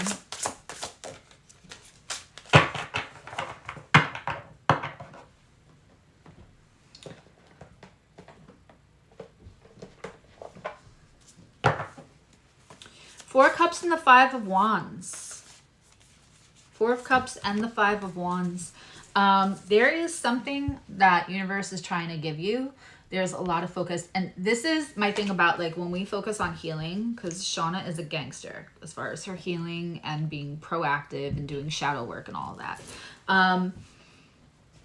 And I've talked about this with the shadow work journal, and Emily and I talked about it, and I decided not to do a shadow work journal in my shop right now because the shadow work will find you, and you need to have breaks in between to like recalibrate and acclimate and integrate all of these new beautiful healed parts of you before you go back in. And it's like if you get a master attunement in Reiki, you wouldn't want to like let somebody in there like pulling shit out. And also I don't really like people who like when you're scrolling and they're like, I'm taking this out for you. Some things need to be processed, and we don't learn to process. It's teaching a man to fish instead of giving him a fish.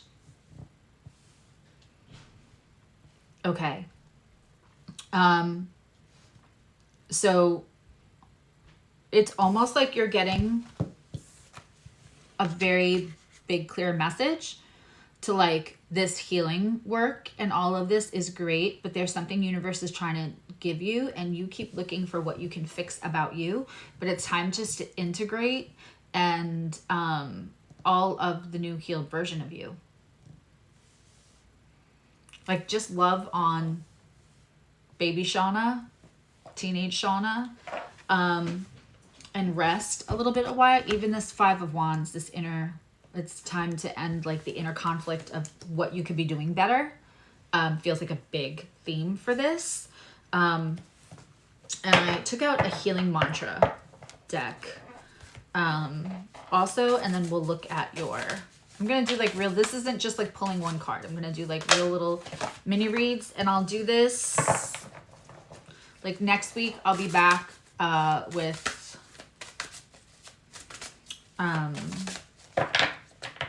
what will next week be? Earth. And then when I do fire signs, maybe I'll do the personal reads again. I won't do this every time on a Wednesday. But these are meant to get back to the community. Acknowledging apprehension. When it's a yes, nothing can stop me. When I'm unsure, it's always a no. So again, this is distrust in yourself, and am I doing it right? And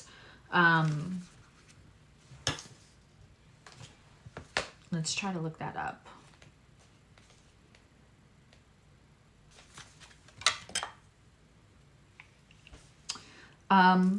The value of my life increases each time I just appreciate, like sit in the moment and appreciate everything about how you are exactly right now, Shauna. When appreciation is allowed, everything is seen as a gift for the evolution of your soul. This mantra is for increasing worthiness, yep, and decreasing feelings of scarcity, and to raise your vibration. So what happens, and like by all means, if you're selling a shadow work, if you're like doing an affiliate link for a shadow, go get your bag. Shadow work is great. The workbook is great. I would just prefer that people use it when stuff comes up and not go looking for stuff, because sometimes we're supposed to rest and integrate. Rest in knowing that you've done a lot of work. I personally, because I've read for you more than once, know that you've done a lot of work. Shadow work is great. Inner child work is great. We should not be doing it every day like it's homework from 10th grade. Brain, the nervous system, the vagus nerve, all of it. I think you would be hard pressed to find somebody who does trauma recovery from a neuroscience perspective. I think you would be hard pressed to find somebody who does trauma recovery, which is kind of what shadow work is, through the lens of the nervous system, telling you to do hardcore shadow work all the time, looking for what's wrong with you, what else you can fix, right? Because what happens is when we shift our perspective and something, anything gets a little easier, it feels so good. We want more of it. Shadow work is great. Inner child work is necessary. That's all beautiful, but it's supposed to be done gently and sustainably, not like a jackhammer. That's what trauma informed is supposed to be about doing things gently and sustainably. You've done quite a bit. The universe is trying to give you something that you are not paying attention to because you're trying to, like, what do I do next to fix me? And the inner conflict is not helping you. So the whole point of doing this work and evolving, everyone, this is for everyone, the whole point of doing work and evolving is to raise your vibration. That doesn't mean you have to be positive all the time. I hate toxic positivity, but to just help recalibrate. And we do that with our Reiki is great. Reiki should be an accompaniment to all of our own personal evolution, right? And if you have a Reiki master that you go to, or you're doing gentle Reiki work, if you've had a master attunement from a master Reiki practitioner, I would not then go allowing every single person on social media to go picking shit out of you. Everything was just aligned for your highest good, right? And for your highest good right now just means sitting where you are and acknowledging.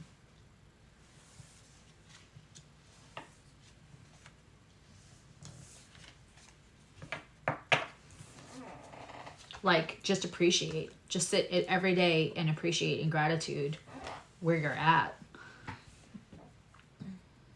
But, like, slow down. Let's real quick look at your chart. I definitely have in.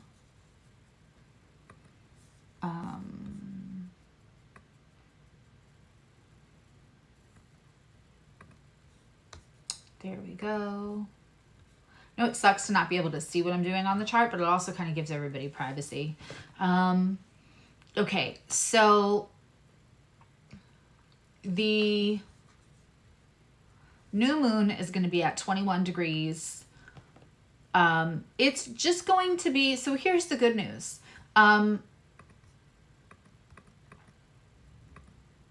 It's going to be,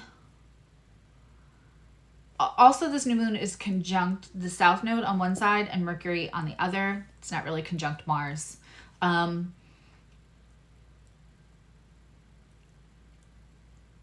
south node will be sitting on your moon, right? And the north node will be opposing. It'll be 1 degree conjunct your moon, the south node, and the north node will be opposing, obviously, because it's always going to happen that way. The Mercury is not at all talking to your moon. Nothing is talking to your Pluto. The south node might be. This is a day to sit in reflection for you on Saturday. If anything, because the south node will be in the ham in the sandwich between your Pluto and your moon. You're already acclimated. You're used to your Pluto moon conjunction in the 8th house, my love.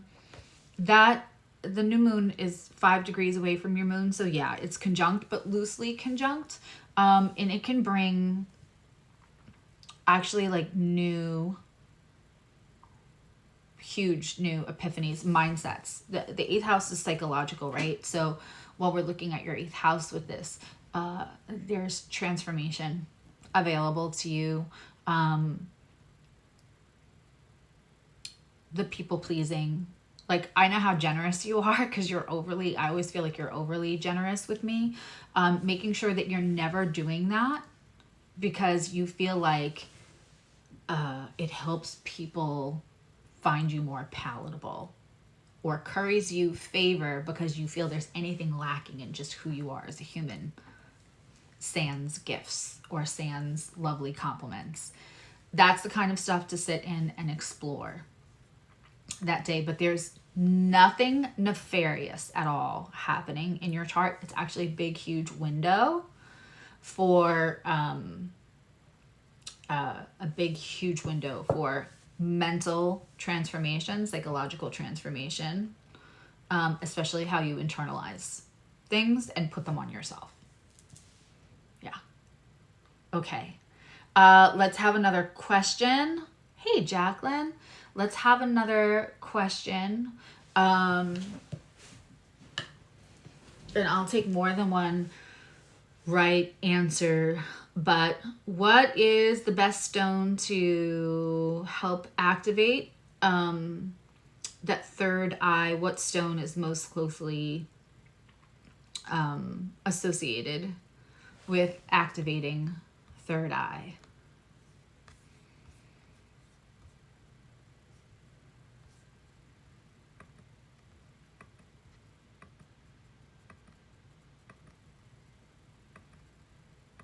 You're welcome, Shauna.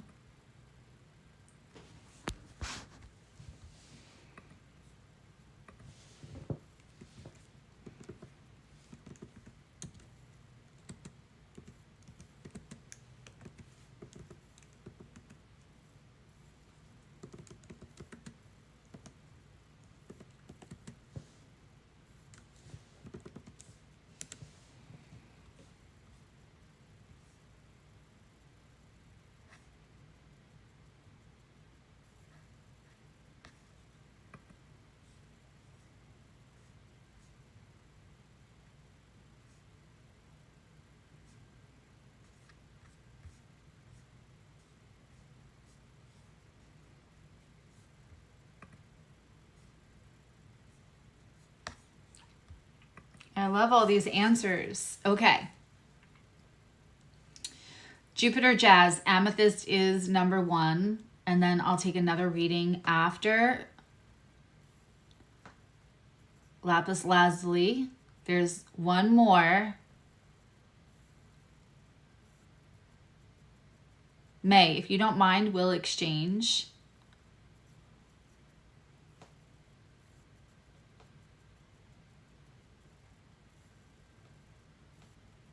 There's another one that's not already mentioned. But I'm going to begin Jupiter Jazz. Jupiter, do you have a question? Do you want me to just look at your chart? That's right. Delarin. Right? Delarin. Yes. Okay. So I'm going to read for Jupiter and then I'm going to read for Delarin. Yes, it is amethyst, lapis lazuli, and labradorite.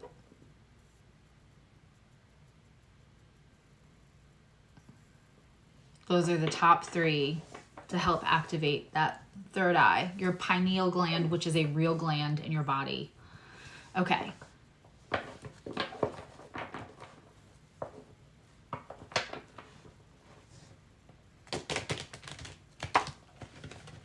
Jupiter, do you have a question or do you want me to just look at your chart?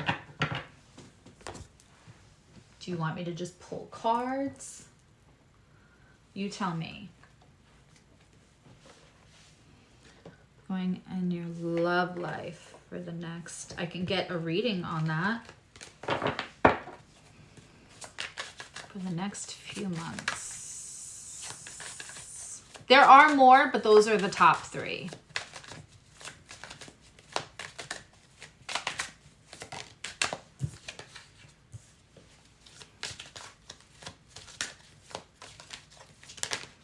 Okay. What I got is everything is in reverse, but I got the 7 of Cups, the 7 of Wands, and the 9 of Cups all in reverse. So, Jupiter, the first thing that flew out, and it flew, was that 7 of Cups. Now, 7 of Cups is about fantasy, you know, wanting things to be more the way that supports the healthiest possible relationship for you rather than as they actually are. So this may just be a little bit of... This may be a little bit of you looking at this as a possible pattern. Yeah, just giant chunk. This is a big guy. Look at that's my hand. So that's Always in my office and never in my bedroom, by the way, because I want to sleep at night. So amethyst is the number one.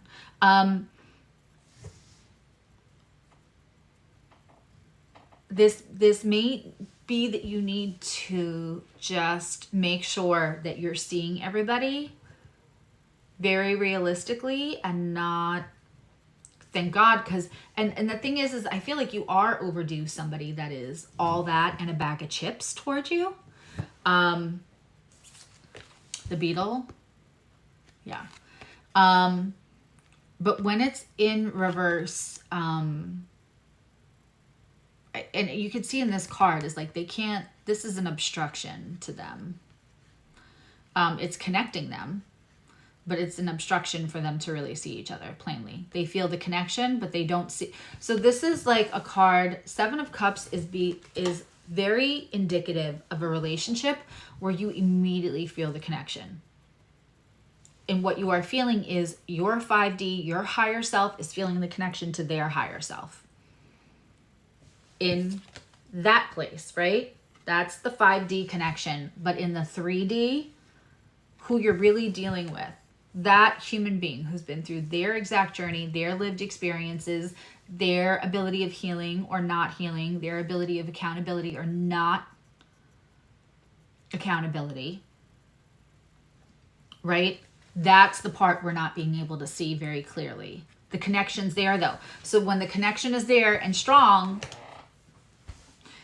it's hard to think that there's an obstruction that we can't see in the now time, in this timeline, in this experience with this human, because especially when there's a past life, and it's very unlikely that you're going to run into like the neighbor that becomes your best friend, the girl at work that becomes your best friend, a person that you're in a relationship with for 3 months or 3 years or 30 years, that you're not going to have a past life connection with all of them.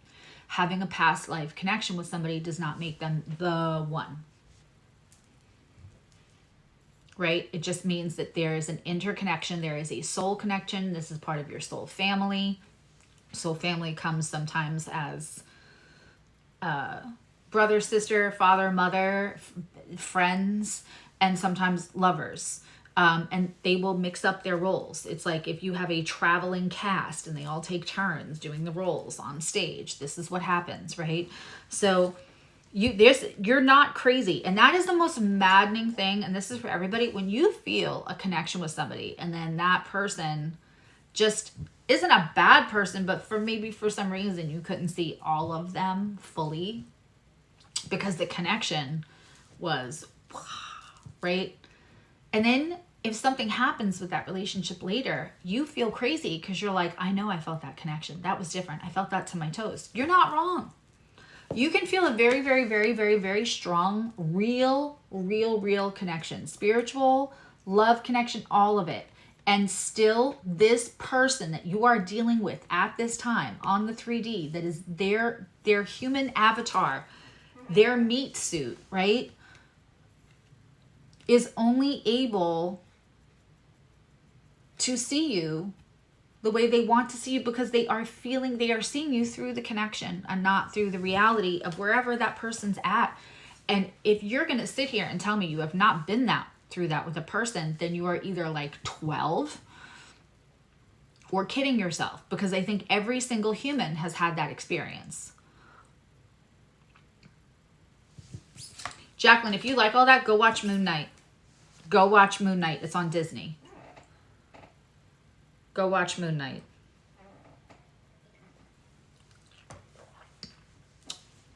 You're welcome. You will love it.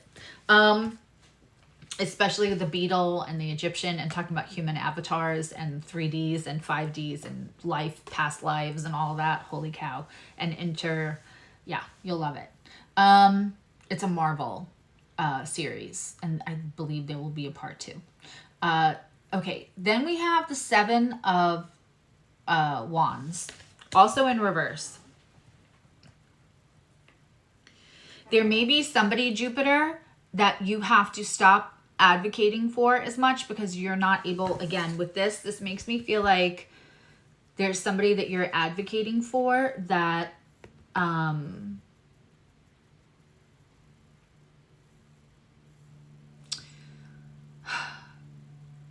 that you're seeing and feeling through the connection and not where they are able to be.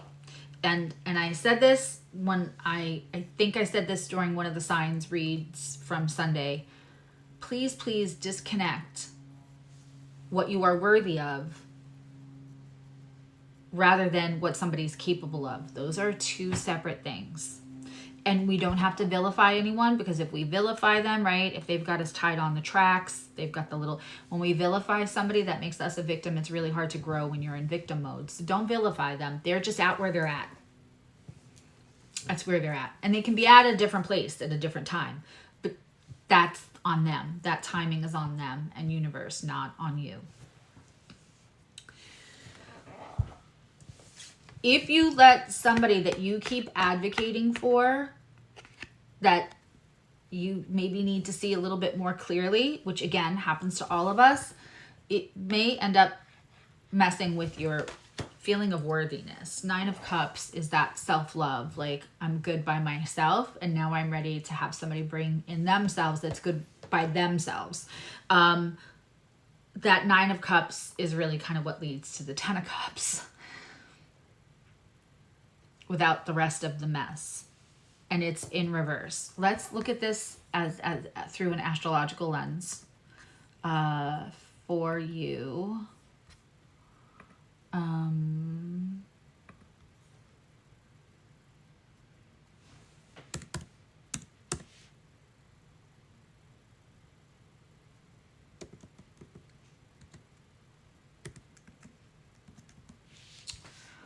I know that I used to have your chart, Jupiter.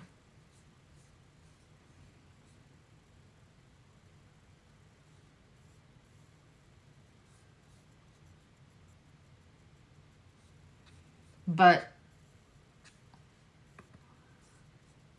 if you needed to hear that, okay. It's just that the thing is that if this is, it's really what they're begging you to do is understand that it's the connection at the root. It's that 5D connection at the root, and that it's time to just see somebody, just what they're capable of and not what you're worthy of giving. Hi, Earth Angel. Okay.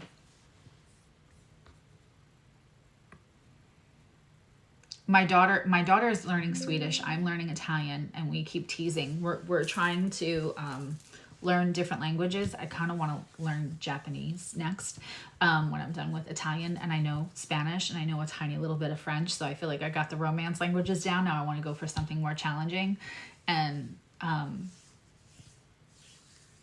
I think one of us should learn German. But then the other part of me is like, if we ever go to Germany, I believe that it's extremely English friendly in the major cities there. But I'm very, I think one of us should have to learn. So this way, no matter where we go, one of us will speak the language and be able to handle. All right, let's get that birth info in. Y'all didn't need to know that, but. Okay, Lee, you can come to, I know Annika tells her the same thing. I think Sweden is definitely on the to-do list for her. And that's half my heritage. Or a quarter of my heritage. Man, February 9th, 1988.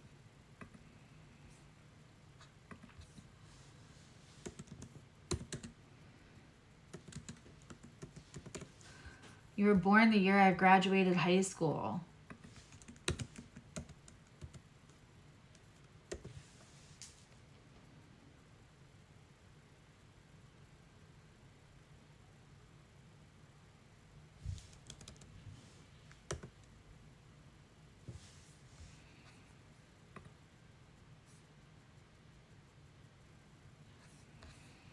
I must be spelling something wrong.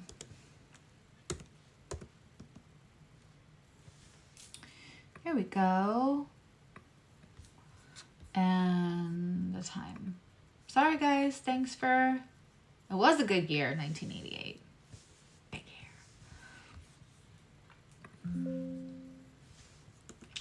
Sorry, I'm bouncing forth between two screens, so.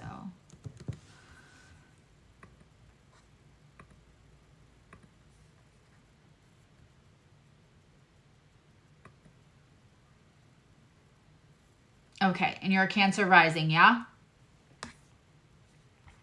All right, so let's look at your transits. Very interesting. Okay, so you probably had a lot of like this, your relationships and your intimacy, both with yourself and what you allow for intimacy for other people, was probably maybe felt a little like you got overpowered in situations, and that was meant to like transform you to some degree. Let's just first look at, so your Jupiter will be opposing Jupiter Jazz. Your Jupiter is in opposition of this new moon in the 11th house. Jupiter is a benefic, so even when we are putting a square or an opposition with a benefic, it's not all that bad because it's a benefic. And Libra is ruled by Venus. So this actually, I would be, if it's safe health-wise, I would be either social in a real life way, or on the internet would work too for you at this time. Because both of those could end up being really beneficial. Not only is this new moon great news for you, opposing your Jupiter, but the North Node is sitting on your Jupiter, all in the 11th house. This is a great time to make new acquaintances for you, and really be as authentically you as possible, not like they're first meeting me, let me be as palatable as possible. So this is actually really great. This eclipse could bring, it's the opportunity. It's the energetic and astrological opportunity for you to expand. Don't also, like, there's a lot of this is being almost insular with that, with somebody, that it's keeping you from the rest of the world. And I'm hearing Cyndi Lauper. Some boys want to take a beautiful girl and hide her away from the rest of the world. Nope. In the great words of Cyndi Lauper, who I feel like this about, from day one till now, she is just immaculate. Go be the one that walks in the sun. Go take that new moon energy and let it be on the other side of the seesaw with that Jupiter with the North Node conjunct. That's gorgeous. In the 11th house, very, very social. Groups. Go join like a D&D or an anime group or something. I'm just feeling something a little creative, fun, and where you can really be silly and let any pretenses down. It, like chicken soup for the soul.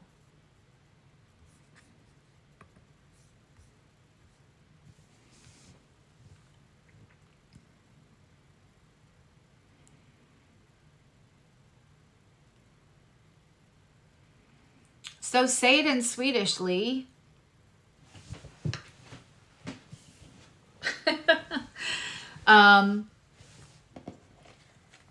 Don't let this bury you right now, Jupiter, because that's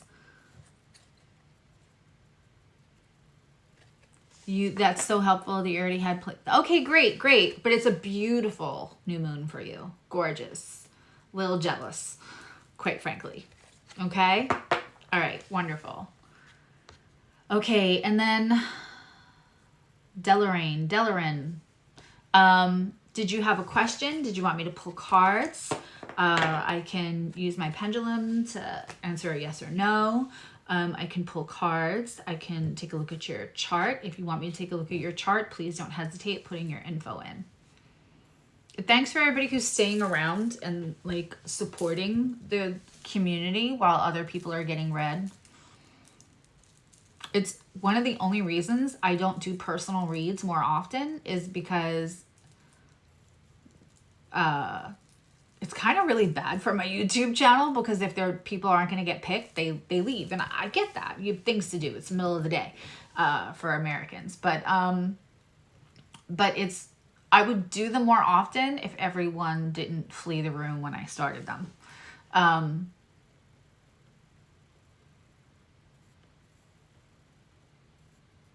So, Juan, you never cease to stop impressing me. Like, wow.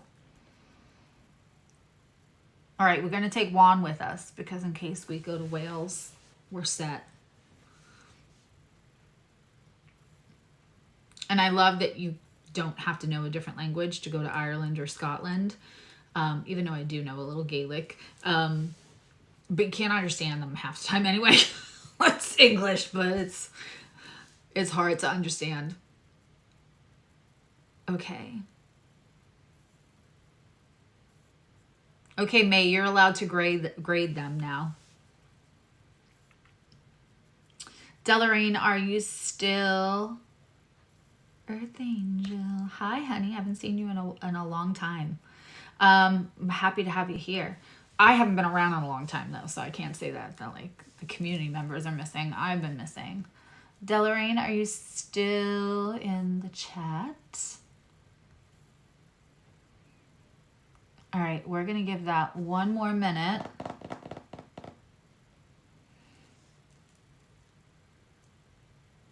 Ten out of 10.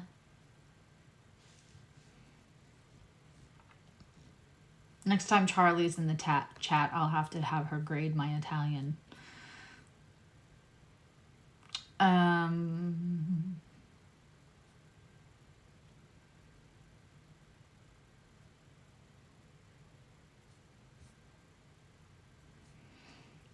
All right, we're going to give it one more minute for Delorine. I get it. People are at work and stuff, so they're like hopping in and hopping out. And then I'll put her on a little list for the next time I go live. Delorine, if you're watching this later in the replay, make sure you're following me on Insta and all of that.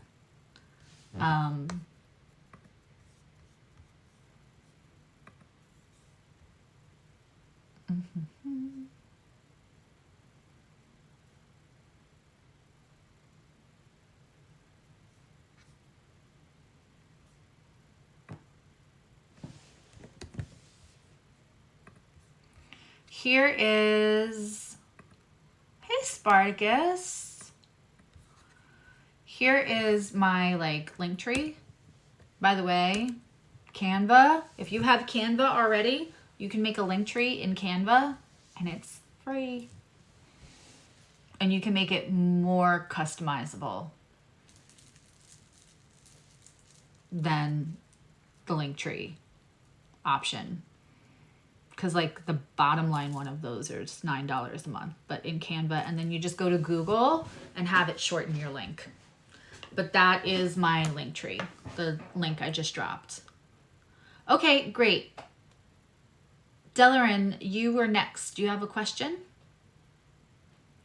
He is a unicorn, Maricela. I quite agree.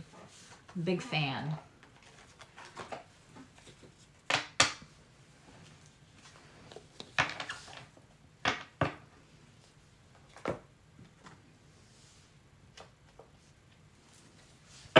Delorine, do you have a question? Would you like me to? Nope, it's your turn.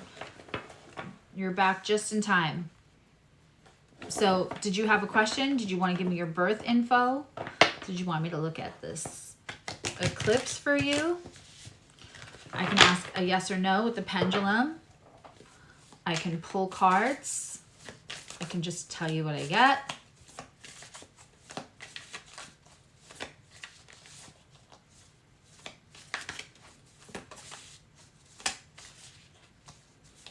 Bye, Maricela.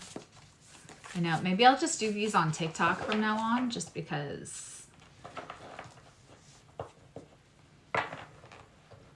again, again, I love doing these, but the length of them and then the amount of people when I finish with less people than I start with, it like really hurts the channel. And of course, I would like to grow this because I would like to get this community out to everybody. Hi. I'm going to say this right. Shingamafal. Shingamafal. I know. Lee makes fun of me because I can't say that right. Hi. Delaraine, you're wondering how to best help your oldest child. Okay.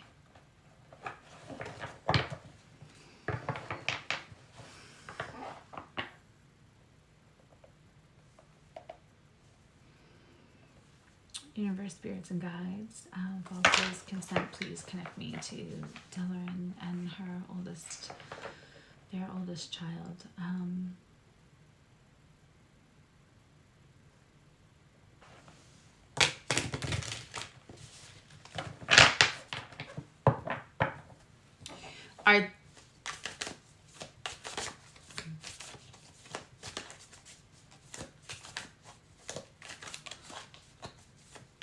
Are they struggling with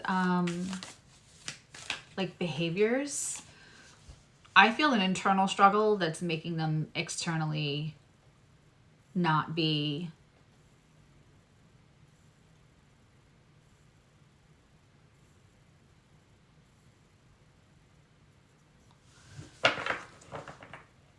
like, I feel a change in behavior, which is a reflection of something going on.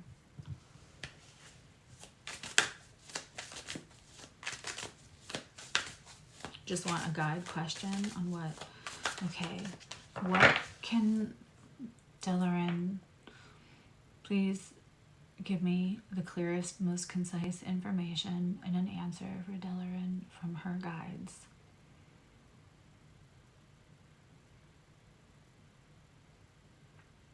And what she can best assist her oldest with.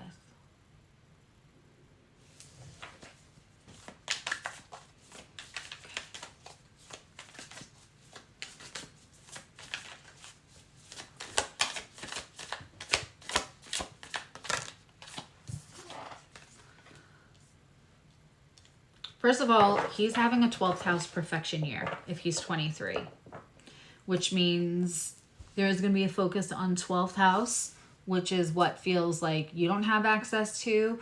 Can also feel like you are maybe a little misunderstood. You might not feel like you understand yourself. It can also reflect some like mental health issues, and without stigma on mental health, because I don't like that. Mental health can be anything from struggling to find yourself and feeling uncomfortable in the world, or a seasonal depression, which so many people get. Okay. Agoraphobia, autism. Okay. So much change in behavior. Okay. So I did feel that a little bit. For your privacy, there are things that I might not say because it's not about me proving my prowess as a seer or as an astrologer. I'm a trauma-safe practitioner before I'm anything. So I want to make sure we're working in the confines of your comfort.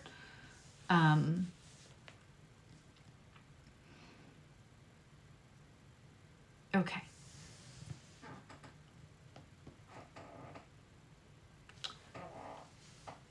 Their whole world is completely changing. That feeling of like finding out who they are and then feeling safe enough to like explore that out in the real world.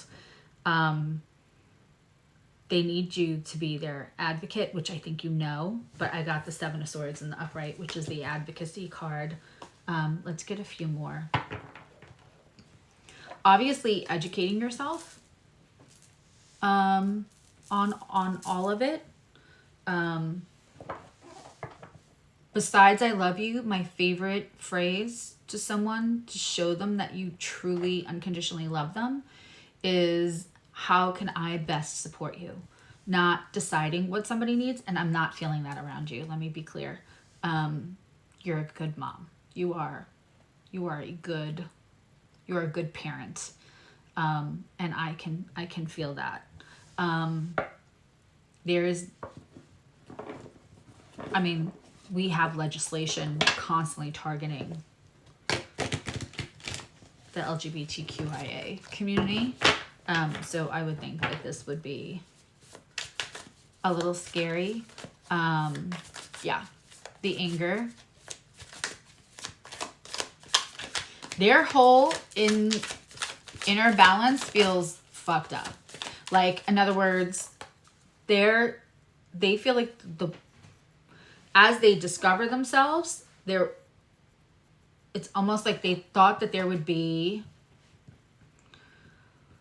more stability in exploring their true self, but it also feels like an anger towards, I can't be my true self without having to fight for it, which I think angers them understandably.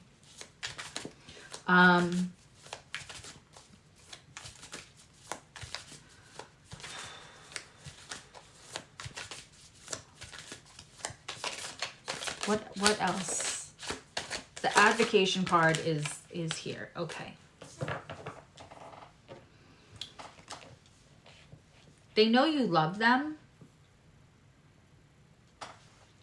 They know you love them. The Ace of Cups came out sideways. They know that's like there is a place in the world for them, but they don't.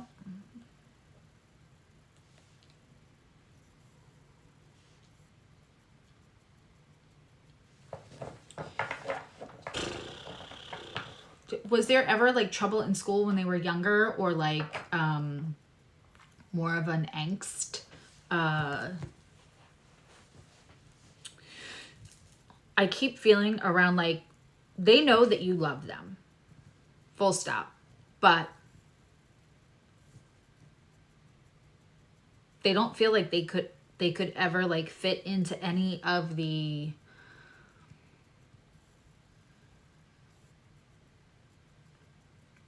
like what other kids were doing, even before understanding themselves as trans. There was a not fitting in thing that I'm feeling. It makes my chest heavy.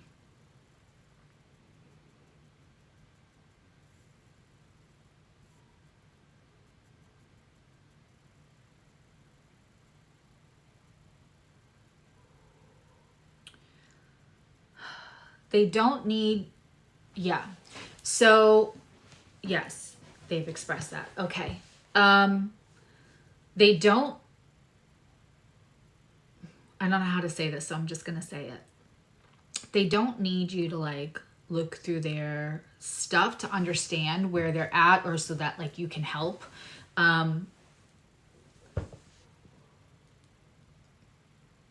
They want complete license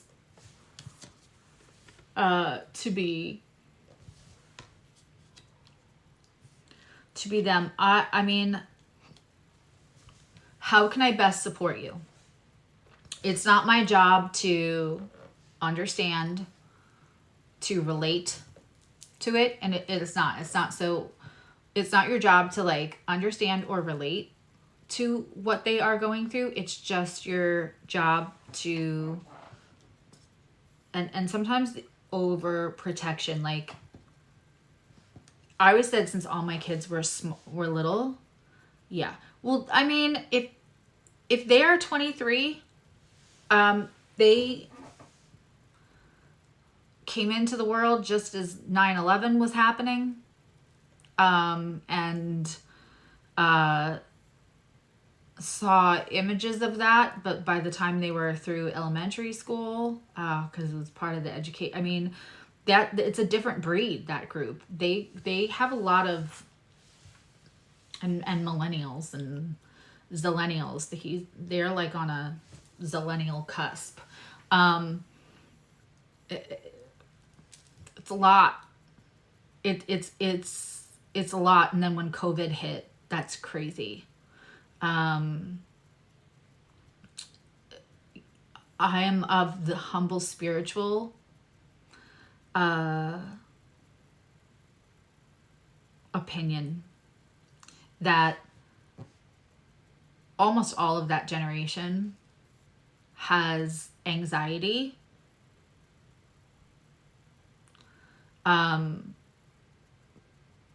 because they're still remembering parts. I think as we see younger kids we see these like indigo children or children in car seats talking about, hey, remember when I was your dad? Or remember when I was your grandpa? I think children are coming in with less and less amnesia. And I think that there was a generation there where they came in with look at the kids that are all attracted to steampunk, gothic, all of that. It's stuff from centuries ago. I feel like there's a whole generation that didn't fully come in without the amnesia, where they know like, hey, by the way, last time in the last life I was this, but they were kind of like stuck in that middle. I think a lot of them have anxiety, and COVID was not healthy for them, or they thrived in being secluded. Also, that seclusion can help people discover who they are. So it depends. I think everybody, for some people the anxiety was worse, and for some people they really like the exclusion, and now they don't want to go back out. They were more comfortable. And the world being a very divided and somewhat cruel place.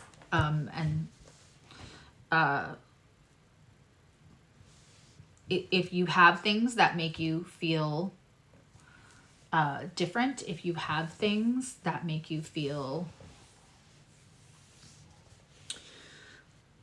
like you can't be you, that it's the agoraphobic makes sense to me. I'm not advocating for that, but I'm just saying, like, I can understand, especially what I feel. Again, it's not like they want you to have to completely relate or get it. They don't even need you to like get it. They just want to know whatever they do. Like, I've got the Freedom, the Advocate card, the Ace of Cups as a neutral. They know that like not everyone's gonna love them. They just need you. Your youngest is 9. He sure was my eldest dad who passed away in 2008. Okay, yeah, okay. So you get what I'm saying. So imagine now you're the generation before that. My Gen Alpha, Gen Z kid absolutely has gifts. And would talk about my dad after he passed. They were alive together, but like, it's not a big deal to him. Like, all of this stuff is like not weird. It's not a big deal to him. Like, this, it feels natural. But I think that generation, like, they all have had a little bit of anxiety. And I think like having a foot in one world and a foot in another world would cause anxiety to anyone. And then so, and I think when people are saying like woke agendas or whatever are making kids trans, I don't think so. I think that's crazy. And I think that like, if you still are in touch with the last life, guess what? We were not always the same gender. Like, there's just an embracing of a genderless. And I think as we move into the age of Aquarius, we will be less and less about the gender. That held up more patriarchal standards. So everybody had their role and there was power where they needed power. Because if you go all the way back to the beginning of time, women were the high priestess, women were the medicine women were the midwives, women were the elders in the community. I mean, Nefertiti, Cleopatra. It wasn't until there was struggles. Even, when we look at Lilith, it's just a complete defaming of a woman and her power. So, gender became more of a thing. We've always had gender fluid people in civilization, and certainly it's in nature, right? So like, obviously educate yourself.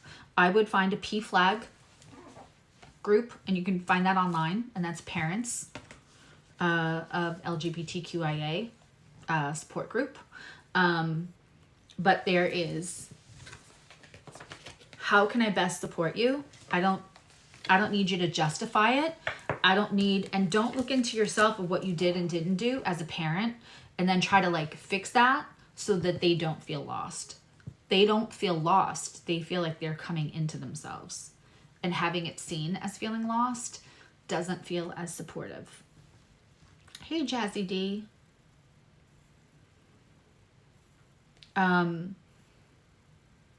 So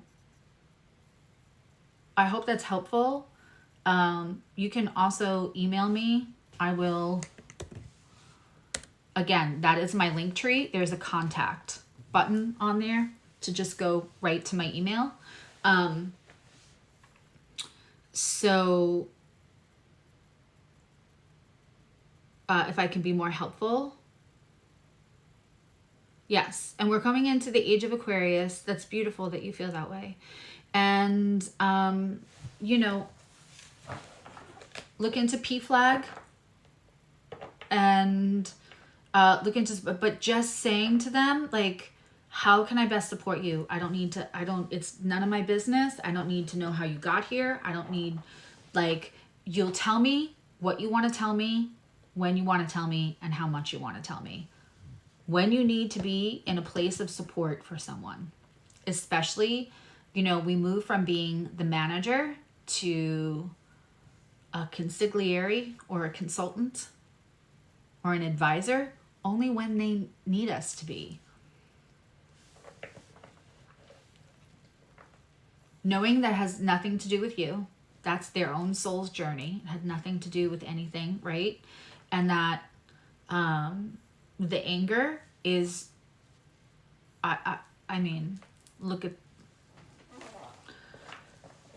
it's hard for me not to get my blood pressure up going on and looking at things that are happening in this world, and my heart breaks.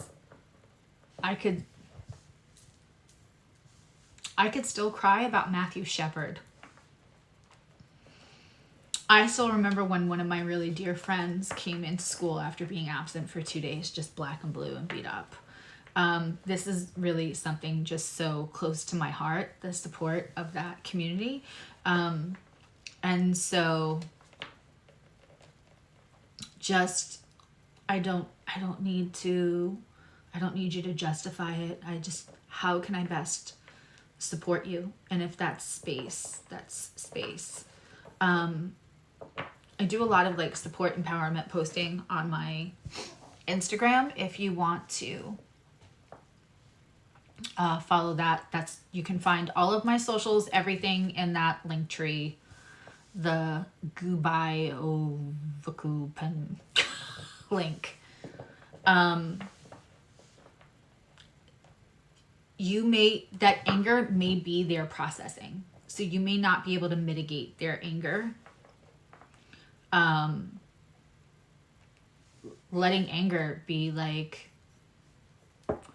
you know, I took my kids to a rage room. You can find a rage room anywhere in the country. I took my kids to a rage room for my 23, or when she turned 24, Lee, took her to a rage room.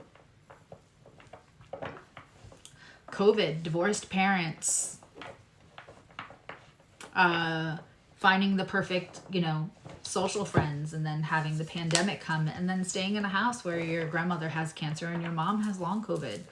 So you are just a beautiful person who keeps them safe, but, you know, feels like you lost a part of yourself because you're not doing D&D, you're not dressing up, I absolutely took my kids to a rage room. They lost their parents, their grandmother that was like another parent. My parents together were more like their other parent than their other parent for both of them.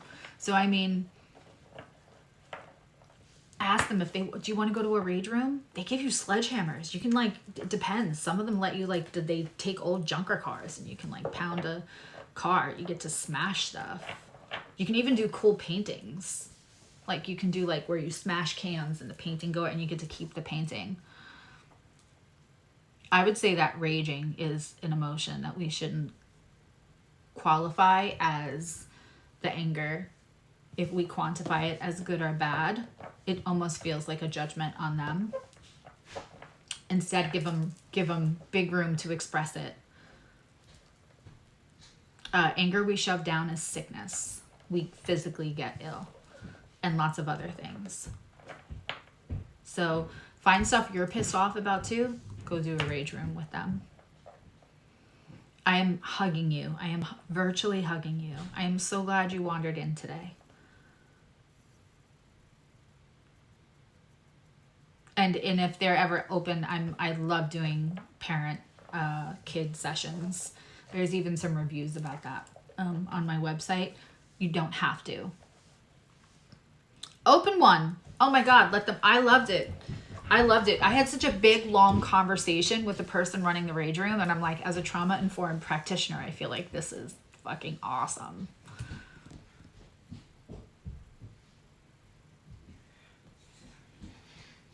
Yeah. All right, guys, it's 3:33 on my clock. That is movement. So I'm going to go.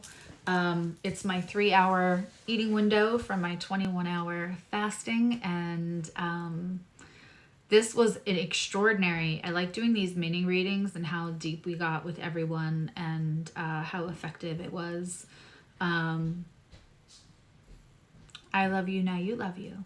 And I'll see you this weekend for the other 6 signs. And I will see you next Wednesday for Earth signs. All right. Bye, everyone. And here's my link one more time if you want to hop on my socials or send me an email. All right. Bye.